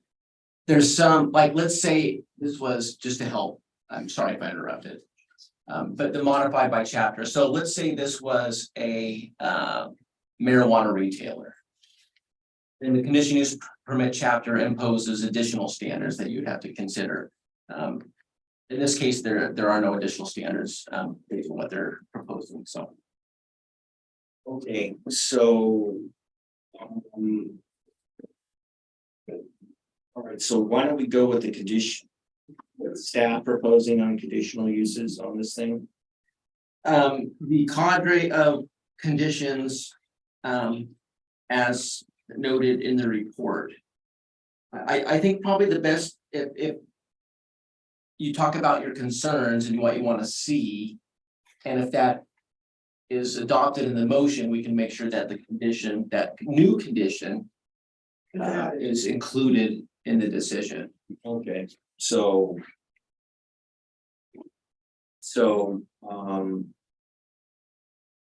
Somebody's gonna have to look at this and say, yeah, it kind of, this helps it fit in. And, you know, who's gonna do that? Or working with staff, how would that happen? Good question. I'm trying to get there, so, you know, I think that, are there certain elements, what? You're asking for a design review then? Yeah, design review, that'd be good. We don't have enough to go on here. To know what even citing or anything, because they're not to that stage yet. Okay, all right, so, We do that separate. To have them come back, yeah, come back when it's, when, that. Are you proposing is the look of the building to be like the other townhomes that you built all over town? Of this building? No, I'm not wanting them to look like the townhomes. Is the building itself is, this is my architect, he will draw something up, but I mean, I don't care if it looks like the building across the street or whatever. I really don't. If it has a flat roof on it, we'll put a flat roof. But what we want to do, we want something nice. So when you drive down through there, you're gonna catch your eye. That's what I propose to build. well, okay, so. There were concerns raised about having this building try to fit it in with the rest of the neighborhood, and I don't know what the mechanism, Jacob, what would be the mechanism? Let's assume that that's what we want to do. What would be the mechanism? Well, we could include a condition as part of final plans that the architecture needs to better resemble the neighborhood. And as a way to get it before your eyes. Instead of requiring a second public hearing. Which that I feel kind of uneasy about that. Just because of the nature of this public hearing, but if it was a chance to get before you for a recommendation. At least then that establishes the dialogue. And if you feel like the builder will honor that. Then that discussion with the recommendation should be fruitful. So it would simply be a condition that the architecture be revised to better resemble the neighborhood. With the opportunity for planning commission input. Okay, I make a motion that we add that to the conditions that Jacob just said. All in favor? You can't make a motion, you can't Can't make do the motion, it has to be us. Okay, so we want to do it. All in favor? Aye. Any opposed? Okay. Okay, and then. What about the rest of the conditions of staff? We're gonna have the staff's conditions, we're gonna wanna make the conditions of staff. Does anybody want to comment on those? We say all the staff conditions. Yeah, the rest of concur with staff on remaining conditions. Okay, and do I hear a second on that? No seconds? Second. Okay, all in favor?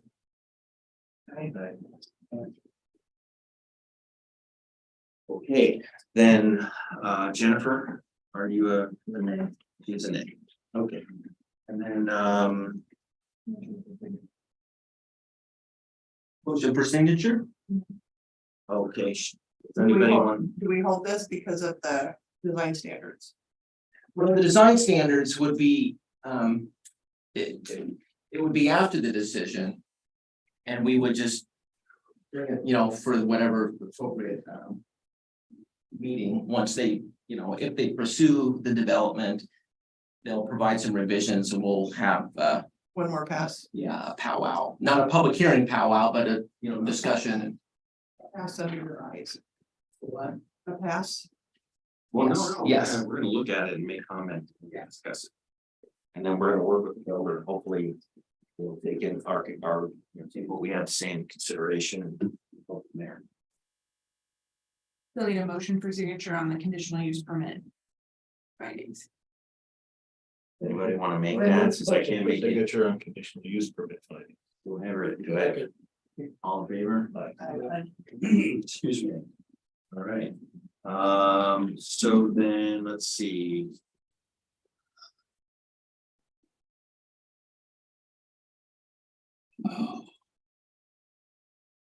So.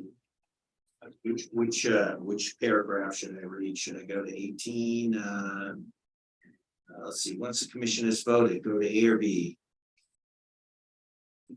You already mentioned you already did B, so. Okay. The final written decision of the planning commission may be appealed to the city council. The notice of decision will be mailed to all persons who testified or submitted comments, and the appeal deadline will be included in the notice. That's it for the hearing, right? Yeah, and for that item, Do we take a, does anybody need a break, 5-minute break or? yeah, I've been holding it for a while, that been. So, we're for 5 minutes. It's getting a little bit green. Okay,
in the package mailed, you can email it to the whole package to us.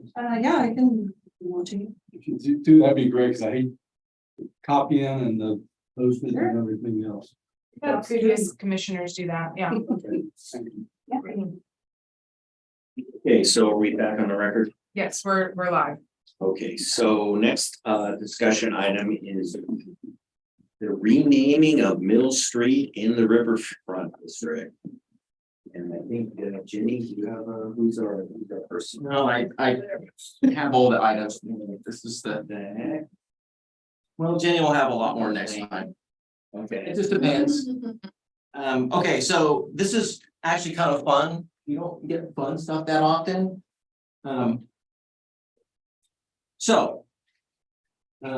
We need to rename the old Mill Street, which is a mid-block segment just down here. And you know, the bloated toad building from the Twilight movie. Yeah, it's the Salisbury office now. Oh, yeah. It's that little street stub, and it's gonna connect with Strand. And long time ago, it was called Mill Street. And our code says we need to coordinate with 911 to make sure street names are not similar or confusing with other ones. And we have a Mill Street already off of North Vernonia Road, so we know we can't use Mill Street. And then just based on street naming conventions, the appropriate second word would be way. And a good comparison is John Gum Way, which is another kind of mid-block little street, just about 3 blocks to the northwest of this one. So we know it's going to be blank way. And so, Is this a period for suggestions? yes, so we have the infrastructure and street project going on, and part of that is ordering street signs. And that's what prompted this. Oh, we gotta name it to know what we're gonna put on the sign. Oregon statute provides the guidance. It says before we have a public hearing with the city council, we need a recommendation from the planning commission. So that's why we're here. We're here for that recommendation. We did talk with the council a little bit about it, meeting or two ago, just to kind of start the dialogue. So we have some name ideas, at least to get you thinking. Our city engineering department recommended something related to Halloween Town, so Pumpkin Way, for example. When we talked with the council, you know, McCormick Way was thrown out there, and that's after Charles McCormick, who is an important figure in St. Helens industrial past with that property. And Les Waters, is he still? Yeah. Les. He is, I'm hoping he can hear us and will want to talk on this a little bit. Les, can you hear us? So yeah, if Les is able to communicate, he'll probably fill in some of the information gaps, but Charles McCormick, he had the St. Helens Shipbuilding and Lumber Company and some other ones that were down here. Another thing that was thrown out at the council meeting was something associated with Native Americans. Wapato Way, the old food source was mentioned. We do have a Wapatee street or way, and so that's probably not going to jive with Columbia 911.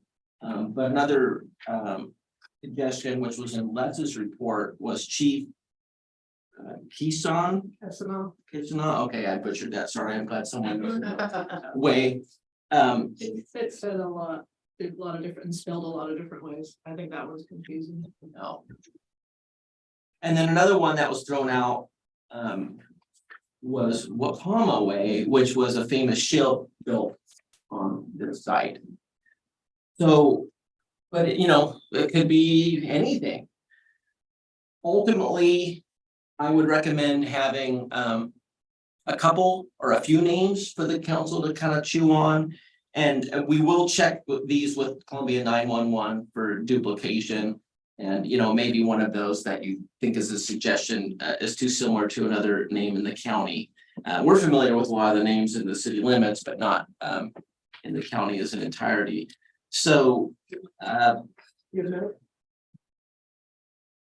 now we do have a presentation that Les Waters with the Museum Association had before. Les, are you wanting to chat a little? It looks like you're unmuted now.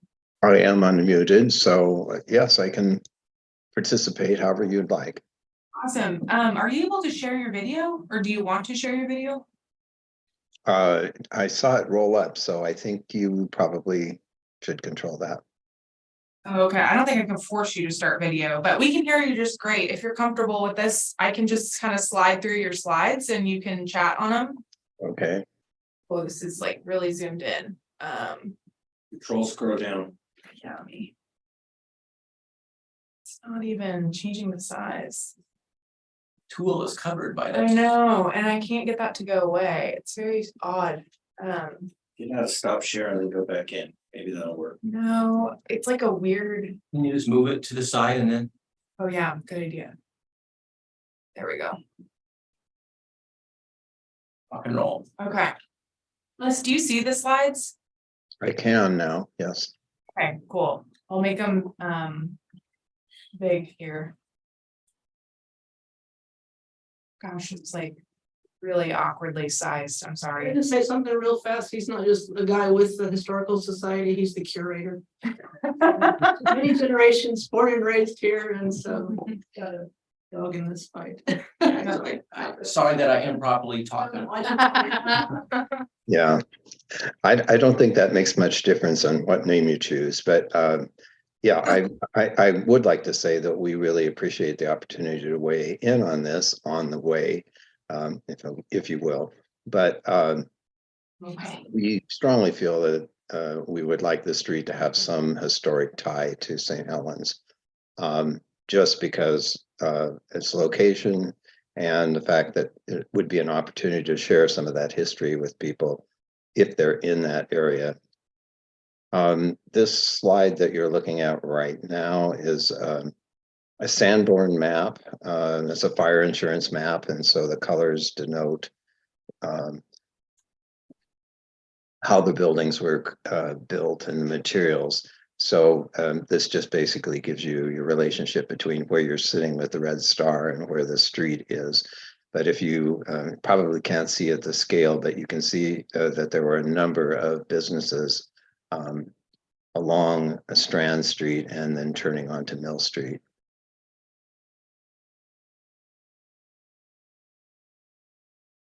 And here you can see a closer detail of it.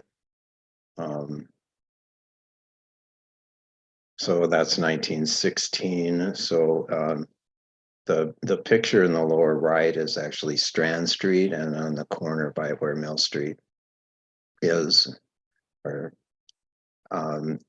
And you can see that there are a lot of buildings, cigar shops, creameries, and one of the there was a theater there. So it's had a lot of different uses. So there could be a lot of different ways to go. This slide just sort of shows that Mill Street moved. I don't know why, but I just thought it was kind of interesting.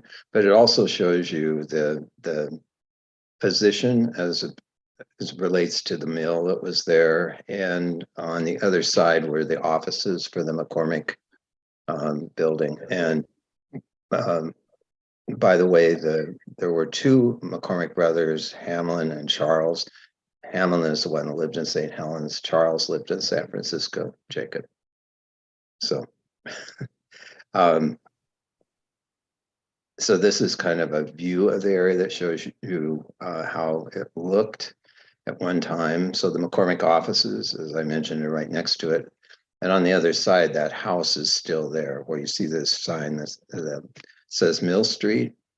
The house above there is still in position. And actually that house survived the fire. So it's quite old. The hotel in the foreground, the Caliva Hotel, that was one of the names we suggested just because the hotel was there for many years and was notorious for some of those years. This is an aerial shot showing again Mill Street. And by this time, the street was pretty much blocked off by the lumber mill or the sawmill and the lumber again, another aerial view to put it in perspective to see how different it was. In the lower left is the veneer plant, recently constructed. So that just kind of gives you a little bit of the idea. So this is a nice shot that shows the house I was referring to in Mill Street. And then immediately to the right was the McCormick offices, which included the shipbuilding. And this is another shot of the building, which was very nice. This is a picture of them sitting on the keel of a ship that this was made at that mill. The ships were assembled or constructed across on Sophie's Island. This is a picture of the keel being laid, or forgotten which one this is. It's not the Multnomah. This is Nellie McCormick. Again, I proposed her name as a possible candidate, but there's a lot of McCormick things around. Here's some information about the Caliva Hotel that I mentioned. This is a picture of it taken from First Street and kind of across from there.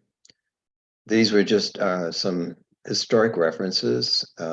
Elizabeth Ibister, she had the Orcadia Hotel. She was very active in the community for many, many years.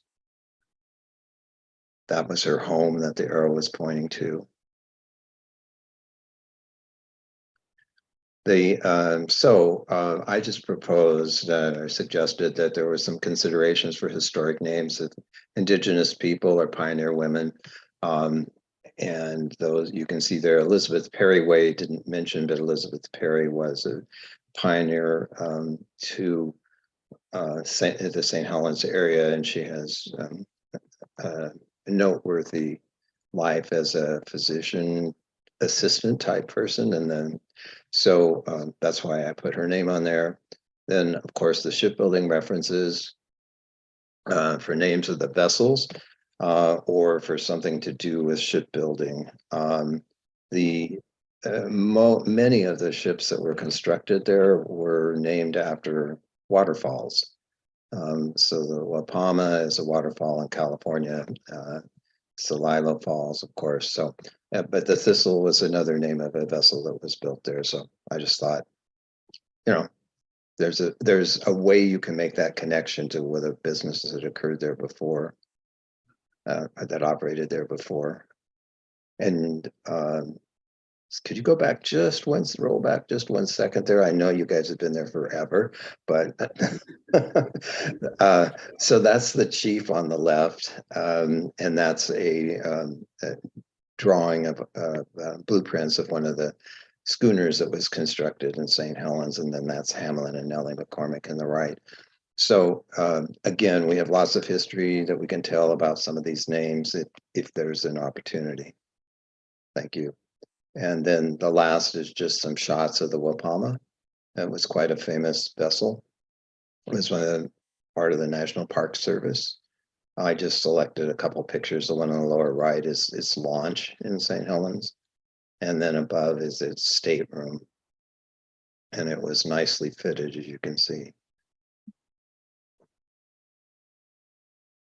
So I just kind of put that together as a little background, and perhaps there's something there that you have a question about, or maybe an inspiration. I'll leave it at that. So blank way, what do you want to fill in that blank with? These streets in the city are named after women. Here's an opportunity, right?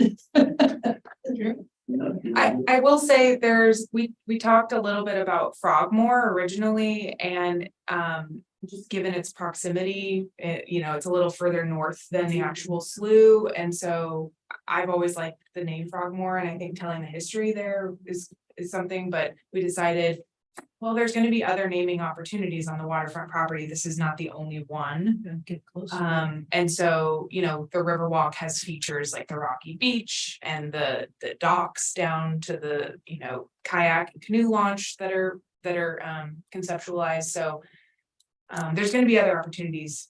Just keep that in mind. I think, yeah, absolutely not on the Pumpkin Way for me. That only Halloween thing that I thought of is, it's like, I thought that, I always think of Twilight before I think of pumpkins. Because that is more, I don't know, just not quite as generic as pumpkin. Are we free to make suggestions? Yeah, that's what this, Yeah, it's any recommended any- names. I think McCormick Way could be confusing because of McCormick Park. Yeah. So people are gonna It's been done. drive there and that could be confusing. How about Knighton Way? And unless Les tells me I'm wrong, but Captain Henry Knighton is the founder of St. Helens. That's NITN. Any thoughts? Yeah. And who's Elizabeth Perry again? Or does anybody else have any, His position. anybody else have any suggestions? Darling, no, and then Jennifer? I do. That's historic. Yeah, I prefer to go the historic. I like it. But, yeah, one, I like the idea of naming it after a woman. Nellie McCormick is one of my favorite women in town that was instrumental in town. Nellie, Nellie, Nellie. So would it be Nelly Way? or, and, I mean, you could. Nellie, her name was. Nellie. It's a photo of Nelly. Yes. Spelling on one of these slides? And- Oh, there it is. Here she is. So, she was Ham's wife. Ham's middle name was Frisbee, so. But more modern history, I think we should consider Gracie's Way, because that was Gracie's Antiques for many, many, many years. Yeah, I would be congruent. A woman in the history of our community speaks to me. So I don't know enough about our history to name a woman, but It would be Gracie Way. Gracie Way, or yeah. Because C's way. Yeah. pluralizing it is weird. It wasn't like she owns it. Possessed. Yeah, yeah. I know you have the Amy George house, which isn't too far away. That was on his recommendation, I think, George might. Is that in there? May I interject something on that? Yeah. So her name was Grace, not Gracie. And that's what people called her. But I believe her shop was actually Grace's and was changed to Gracie's after she passed away. I don't know what Grace Way. pardon me. Yeah, It's like Grace Wynn. Grace Way sounds like Raceway is what we said less. Okay. So There's they, a woman. It's like race with a G. who is the Ibister? The hotel. is Bister Yeah. Is Bister? I always. is remember. how it's spelled there, but it's It's really tough to say. Yeah. Ibister. It's the way it's pronounced. So I think it is tough. I was going to say back on the Grace Sunnyland naming, isn't there something associated with her down still with the amphitheater? Yeah, there's a stone monument in Columbia View Park because she was instrumental in getting the gazebo. Right, and it used to have her name on it. And gazebo. yeah. I'm not to say that prohibits this, but What's this video? Okay, Jenny. Sullivan. Got a name? I like the Twilight name, but I also like women in our history. What is the Twilight name? Just well, Twilight. you just say women, I mean, you know, it has to be. I don't know women. Yeah. You're saying Twilight Way. Twilight Way. Yes. Twilight Way. Okay. Like Keel Way, actually. Heel. It's a nod to the ships. and Are we how- voting on it or are we just throwing names out? Well, right. I mean, it seems like you're just listening. Nice idea. I think you think how many people butcher Willamette and Scott who's saying it, so I think it's something Gunderson, everybody wait. should be. Happening. Get out of my way. Signage or interpretive element as part of it, so that it's not just a name out and then no one's like, what's Keel Way? You know, most people don't know what. But anybody that has ever been around a boat knows what a keel is. I think, Yeah, someone could confuse that with the heavy metal band Keel. you have to remember, Jenny, there's lots of children and families and, you know, like, Right. not everybody's from a maritime. Yeah. Place. Yeah, there's a lot of different people that are water and will visit. Yeah, I'm not from here. Yeah. Hey, Russ, you got a name? He gave his. Seal works for me. And then I think Robin wanted me to say Chinook. Although this was a good presentation, so I like some of these. I just threw it out there. I don't wanna get down. I also like Russ's idea. Okay, so, Be some formality, yeah. do you wanna just, Are we supposed to just add to their list? Natalie, Grace, Can I just say one more thing? Planning Commission in Columbia City, they encourage us to like name new streets after ships or tugboats or whatever. There's some consistency to the names. I like that. As we're naming it, maybe we want to think of how many names we're gonna create, and is there any consistency in there instead of like, this is one name and it's like. We all have a historic character. The nod to Patrick, Commissioner Berkeley, forget his name. Is they've done a lot of outreach for preserving the Camas Meadows. The Camas wildflowers are famous around here. They're everywhere. So there's, you know, there's other things.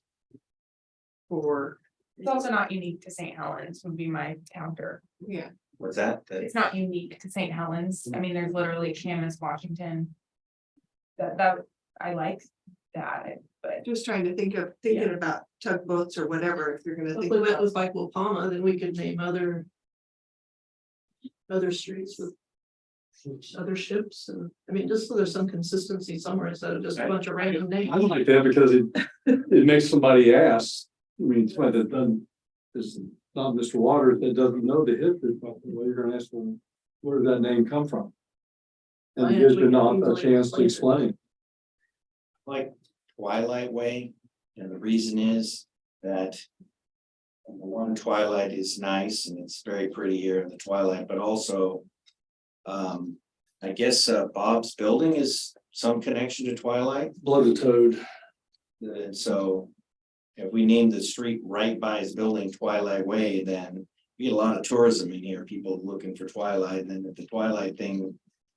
Sunsets, it's still Twilight. It's not full on Halloween. But it's, I mean, for commercial reasons, I mean, Twilight Way is, we get a lot of people in here that.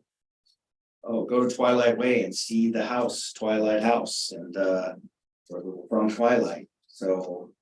There's, and it's a little tiny street, so there's an argument. Jennifer shaking her head. Life space on that. What's that? What, is he saying yes or no? Gonna gavel that. Full name is Blooded Toad Way. All right, I guess you'd have to have had a young person during the Twilight generation. but people still come here, I mean, all the time. I did. Come here It's for, I think they'll come with it regardless of the street. We wanna tell our own story. Line with signage and.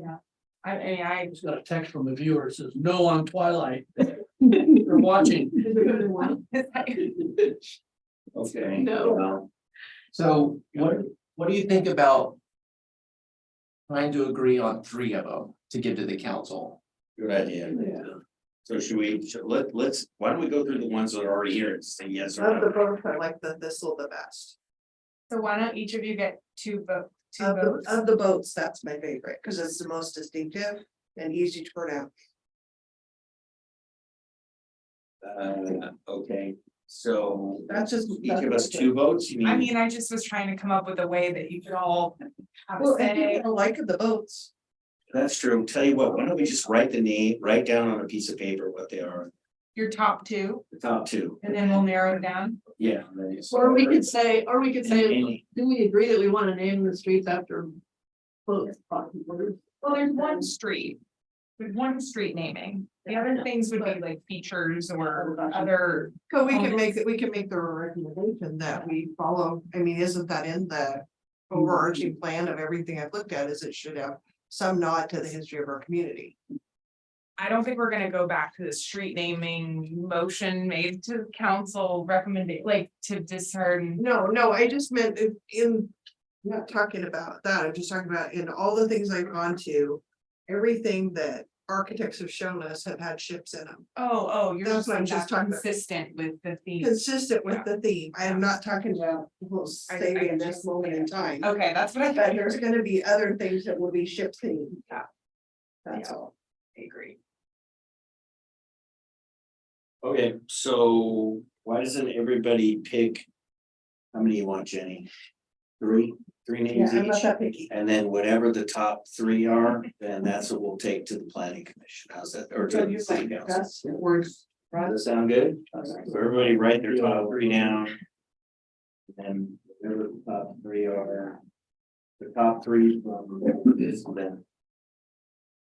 They can. Anybody need a piece of paper? Wrote the notes of it.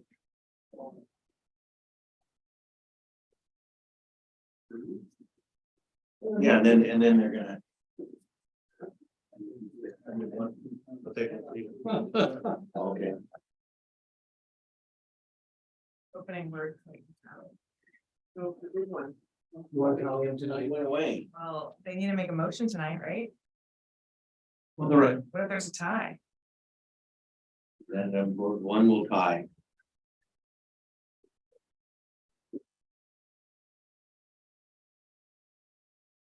Okay, I got my three. You. Second. Yeah, good, that's put it on there, let's think about it. Okay, Russ is ready. I bet you said no SDC's way. So, Okay, bring it on. But He can actually.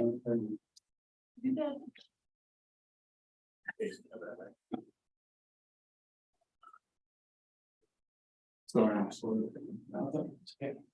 It's a heavy decision. Why are some street signs in town green and some white?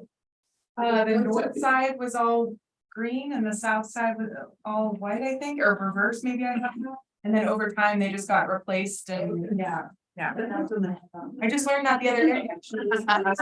What color signs? Look at what Russ did.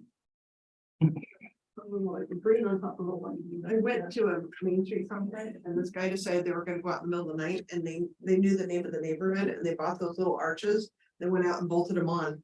And then it was such a pain to have them taken down, they ended up keeping them. Cause we. Yeah.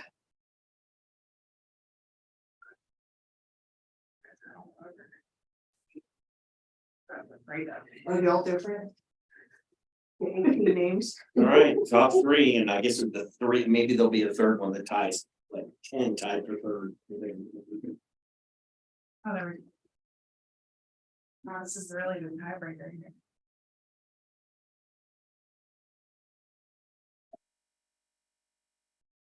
it solves for the way because it takes the parking lot out. So we've got, so far we have Nelly. And Wapama, those are the clear front runners. So Nelly Way and Wapama Way. Wapama's, they're tied. And then the third one is a mix. That McCormick, spelled messily. The third one's a tie for Keel, and then the name of the hotel, the. Yeah, Okay. yep. Four. So we've got four. Great. We Okay, have them in order too. This is for council's sake. Wapama and Nelly are number one, and then Keel and Corinne. You got it. Okay, great. And we know that there's not many streets named after women in that election. Well, I think that goes to the fact that it's tied for number one. great. Thanks for holding in there, Les. Thank you, Les. And what else do you have to tell us? Planning director decisions? Well, I'm running the meeting, so if you don't mind, thank you so much, Jenny. I'm just trying to get them. Planning director decisions, my thinking is, do we really need to even talk about it? Because it's quite new, so I think if somebody has a comment, we should just say, we're moving through this item. Was there anything noteworthy? I just have some interesting things. Broadleaf Arbor, they're gonna start completing their buildings, so that hopefully should be done by the end of the year. We required right-of-way dedication for St. Helens High School on Furlock Park. It was dedicated a while ago, but we finally got the updated data. And it's nice just to look at the map that's finally accurate. I get excited about that kind of thing. Jenny talked about the grant window for the economic opportunities analysis. We're due to update that, so the intent is to take advantage of that. Something that happened today that I thought you'd find interesting is the museum folks, I don't know who exactly found the plans for the Warrior Rock Lighthouse, which will help with the replica down here, so that's really cool. And Dairy Queen finally submitted, it's no longer a rumor. That's it. Dairy Queen submitted Yes, for where? by Burger King, Oh, not right by it, but one of those lots. one of those little. That area in town, yeah. We've been talking with them, finally submitted. King and the queen now. Yeah. I don't know. This Jack in the Box there. Joke. Something, Chair Toski, that you would be ecstatic about, I think. Really? Maybe you heard at the council meeting. We authorized Mayor Reed to do an additional rendering of the stage from the amphitheater seating based on your feedback, based on feedback from the Parks Commission, based on feedback from this body about the orientation and distance from the seating being a concern. And I was going to email that out as soon as I have it. So email it out to this body, to the Parks Commission, and then also City Council. They basically marked the location as per our plans, which you might have seen it in the park. It was actually staked out. So they staked out the stage location, the structure next to it, and then the dance floor. Took a ton of photos from all angles of it in the seating. And then they're working on a renderized version of what that will look like, as if you're sitting at in the seating area. So thanks for bringing that up. I think it was a really good suggestion, and I think it made us really consider if we've gotten it right, and I think it's an important thing to get right. So hopefully you all enjoy the rendering. If you have comments, let me know. I think I'm gonna see it this week, but there may be some back and forth, so I'm hoping to get it to you by the end of this week. Could be next week. Thank you. Yeah. Excellent. Yeah, that was my only item. Thank you. Reminder. And then I'm, Oh, yeah. you guys are gonna loop in the parks, right? Because parks. Oh, yeah, no, that was brought up at their last Parks meeting. We talked about it for about 20 to 30 minutes. It was an agenda item. We didn't talk about the new rendering because it wasn't, but we talked about how we ended up there. Some other questions that I had, when Scott Jacobs and I went out and we met with Counselor Berkeley, in that, on the site, and took a look at one of the questions was, about the back side of the stage and the edge of the walkway, and whether the cost of I know that there's been some appropriations, I believe, if I'm using the right word, Grants. for the construction.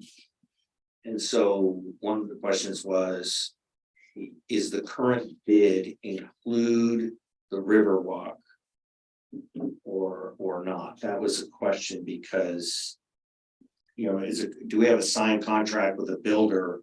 We don't have complete plans yet. We're at 90% still and put everything on halt until we could make sure the stage was in the right location. That's where we're at right now. Okay, So we don't have a bid in hand yet, no. Okay, so the question was, one of the considerations on, this is just a question, this is discussion. Yeah. Is, right, you know, the way the stage was laid out, there was kind of a pinch point between the back corner and the edge, is something that I observed, and then Councilor Burke and we brought up that, well, no, the Riverwalk is gonna extend out. That's right. And so I think some consideration potentially should be given to what is the cost number of extending out the Riverwalk at that point? So what is that number? Because right now we're looking at stage location. So if we pull the stage forward a certain number of feet, then that's gonna leave more room in the event we don't end up building, for whatever reason, the extension of Riverwalk. So otherwise, if we move it back, then we're kind of committed to this Riverwalk, and I don't know what the cost is there. Yeah, I don't think that there's a reality, we're not building the Riverwalk. Money is always a reality. Yeah, I mean, we would address that when we got to it, and I also don't think the stage location would be the deciding factor. I don't think that that would be part of the decision to change the design of the Riverwalk. Well, Like, I think that's a pinch false point's bad. dichotomy thing that you're reading. Well, the pinch point is bad. I mean, we're talking to somebody who's been through a ton of games and stuff that. No, you have this it's narrow something, access you're not, to. yeah, you're not wrong about that. I think that's a consideration we had when it was staked out, was like, man, this feels tight right here. And then that chain link fence, I mean, there's an additional 10 feet beyond that the Riverwalk is adding. The chain link fence is a false barrier right now to what the park will be in the future. I Um, understand. yeah, and I mean, that Riverwalk will be a driving circuit. You'll be able to bring vehicles back there from me. I mean, it's gonna be wide. Well, that's the point of the discussion, is that. What is the actual cost of that portion of the Riverwalk, and then are we really gonna extend it that far down the shoreline? Yeah. And, you know, that we're committing to a potentially very large expenditure. And if it's just a small piece, like right by the Riverwalk, that's one thing, but I do think we need to be looking at. I think what you're imagining is like a cantilevered steel structure that is like extending over the water, and that's not the case. I mean, and we could talk about this offline. I think we're just wasting everybody's time here right now. But I'm happy to work through that more with you and share the budget and see how much is around retaining walls versus, you know, if it were just a path along the water, for example. Right. That's, I think, something you have mentioned in the past. It's not just me. I think there may be other planning commissioners that share my concerns. And Councilor Berkeley actually had thought that there was already sort of a number commitment that included the. Yeah, there's about 1.2 million committed in grant funding for the Riverwalk. Okay, Yeah. so the question then would be. The percentage of that is gonna be this extension, and how's it gonna be built, and can we afford it? That's the question, that's Okay. all. And just wanna make sure that we will build it, and if we remove one design feature. Huh? I said it's gonna get built. Well. It's not a we run out of question. Money, we run out of money. That's the. Keep building until there's no more money. But it will get built, so. These are the discussion points, and I appreciate your engagement. Anything else on this by anybody? No? Just a reminder too about the annual reception, appreciation reception for the city boards and commissions, April 20th. And Lisa said she needs RSVP from you guys by April 7th. They've already. If you haven't already. It's at the community center too on Gable, right? Yes. Yep. Lasagna dinner. What time does that start? I'm just curious. 5:30, I think. Yep, 5:30. Okay, then we have our 3 proactive items, but it's getting late. We have our meeting tomorrow. Is there any appetite for pushing some of these proactive items? When we have our general discussion, might be a good time tomorrow to do that, but we can kind of hit a couple proactive items if we want. What's the appetite by the commission right now? I'd like to see them all go to tomorrow.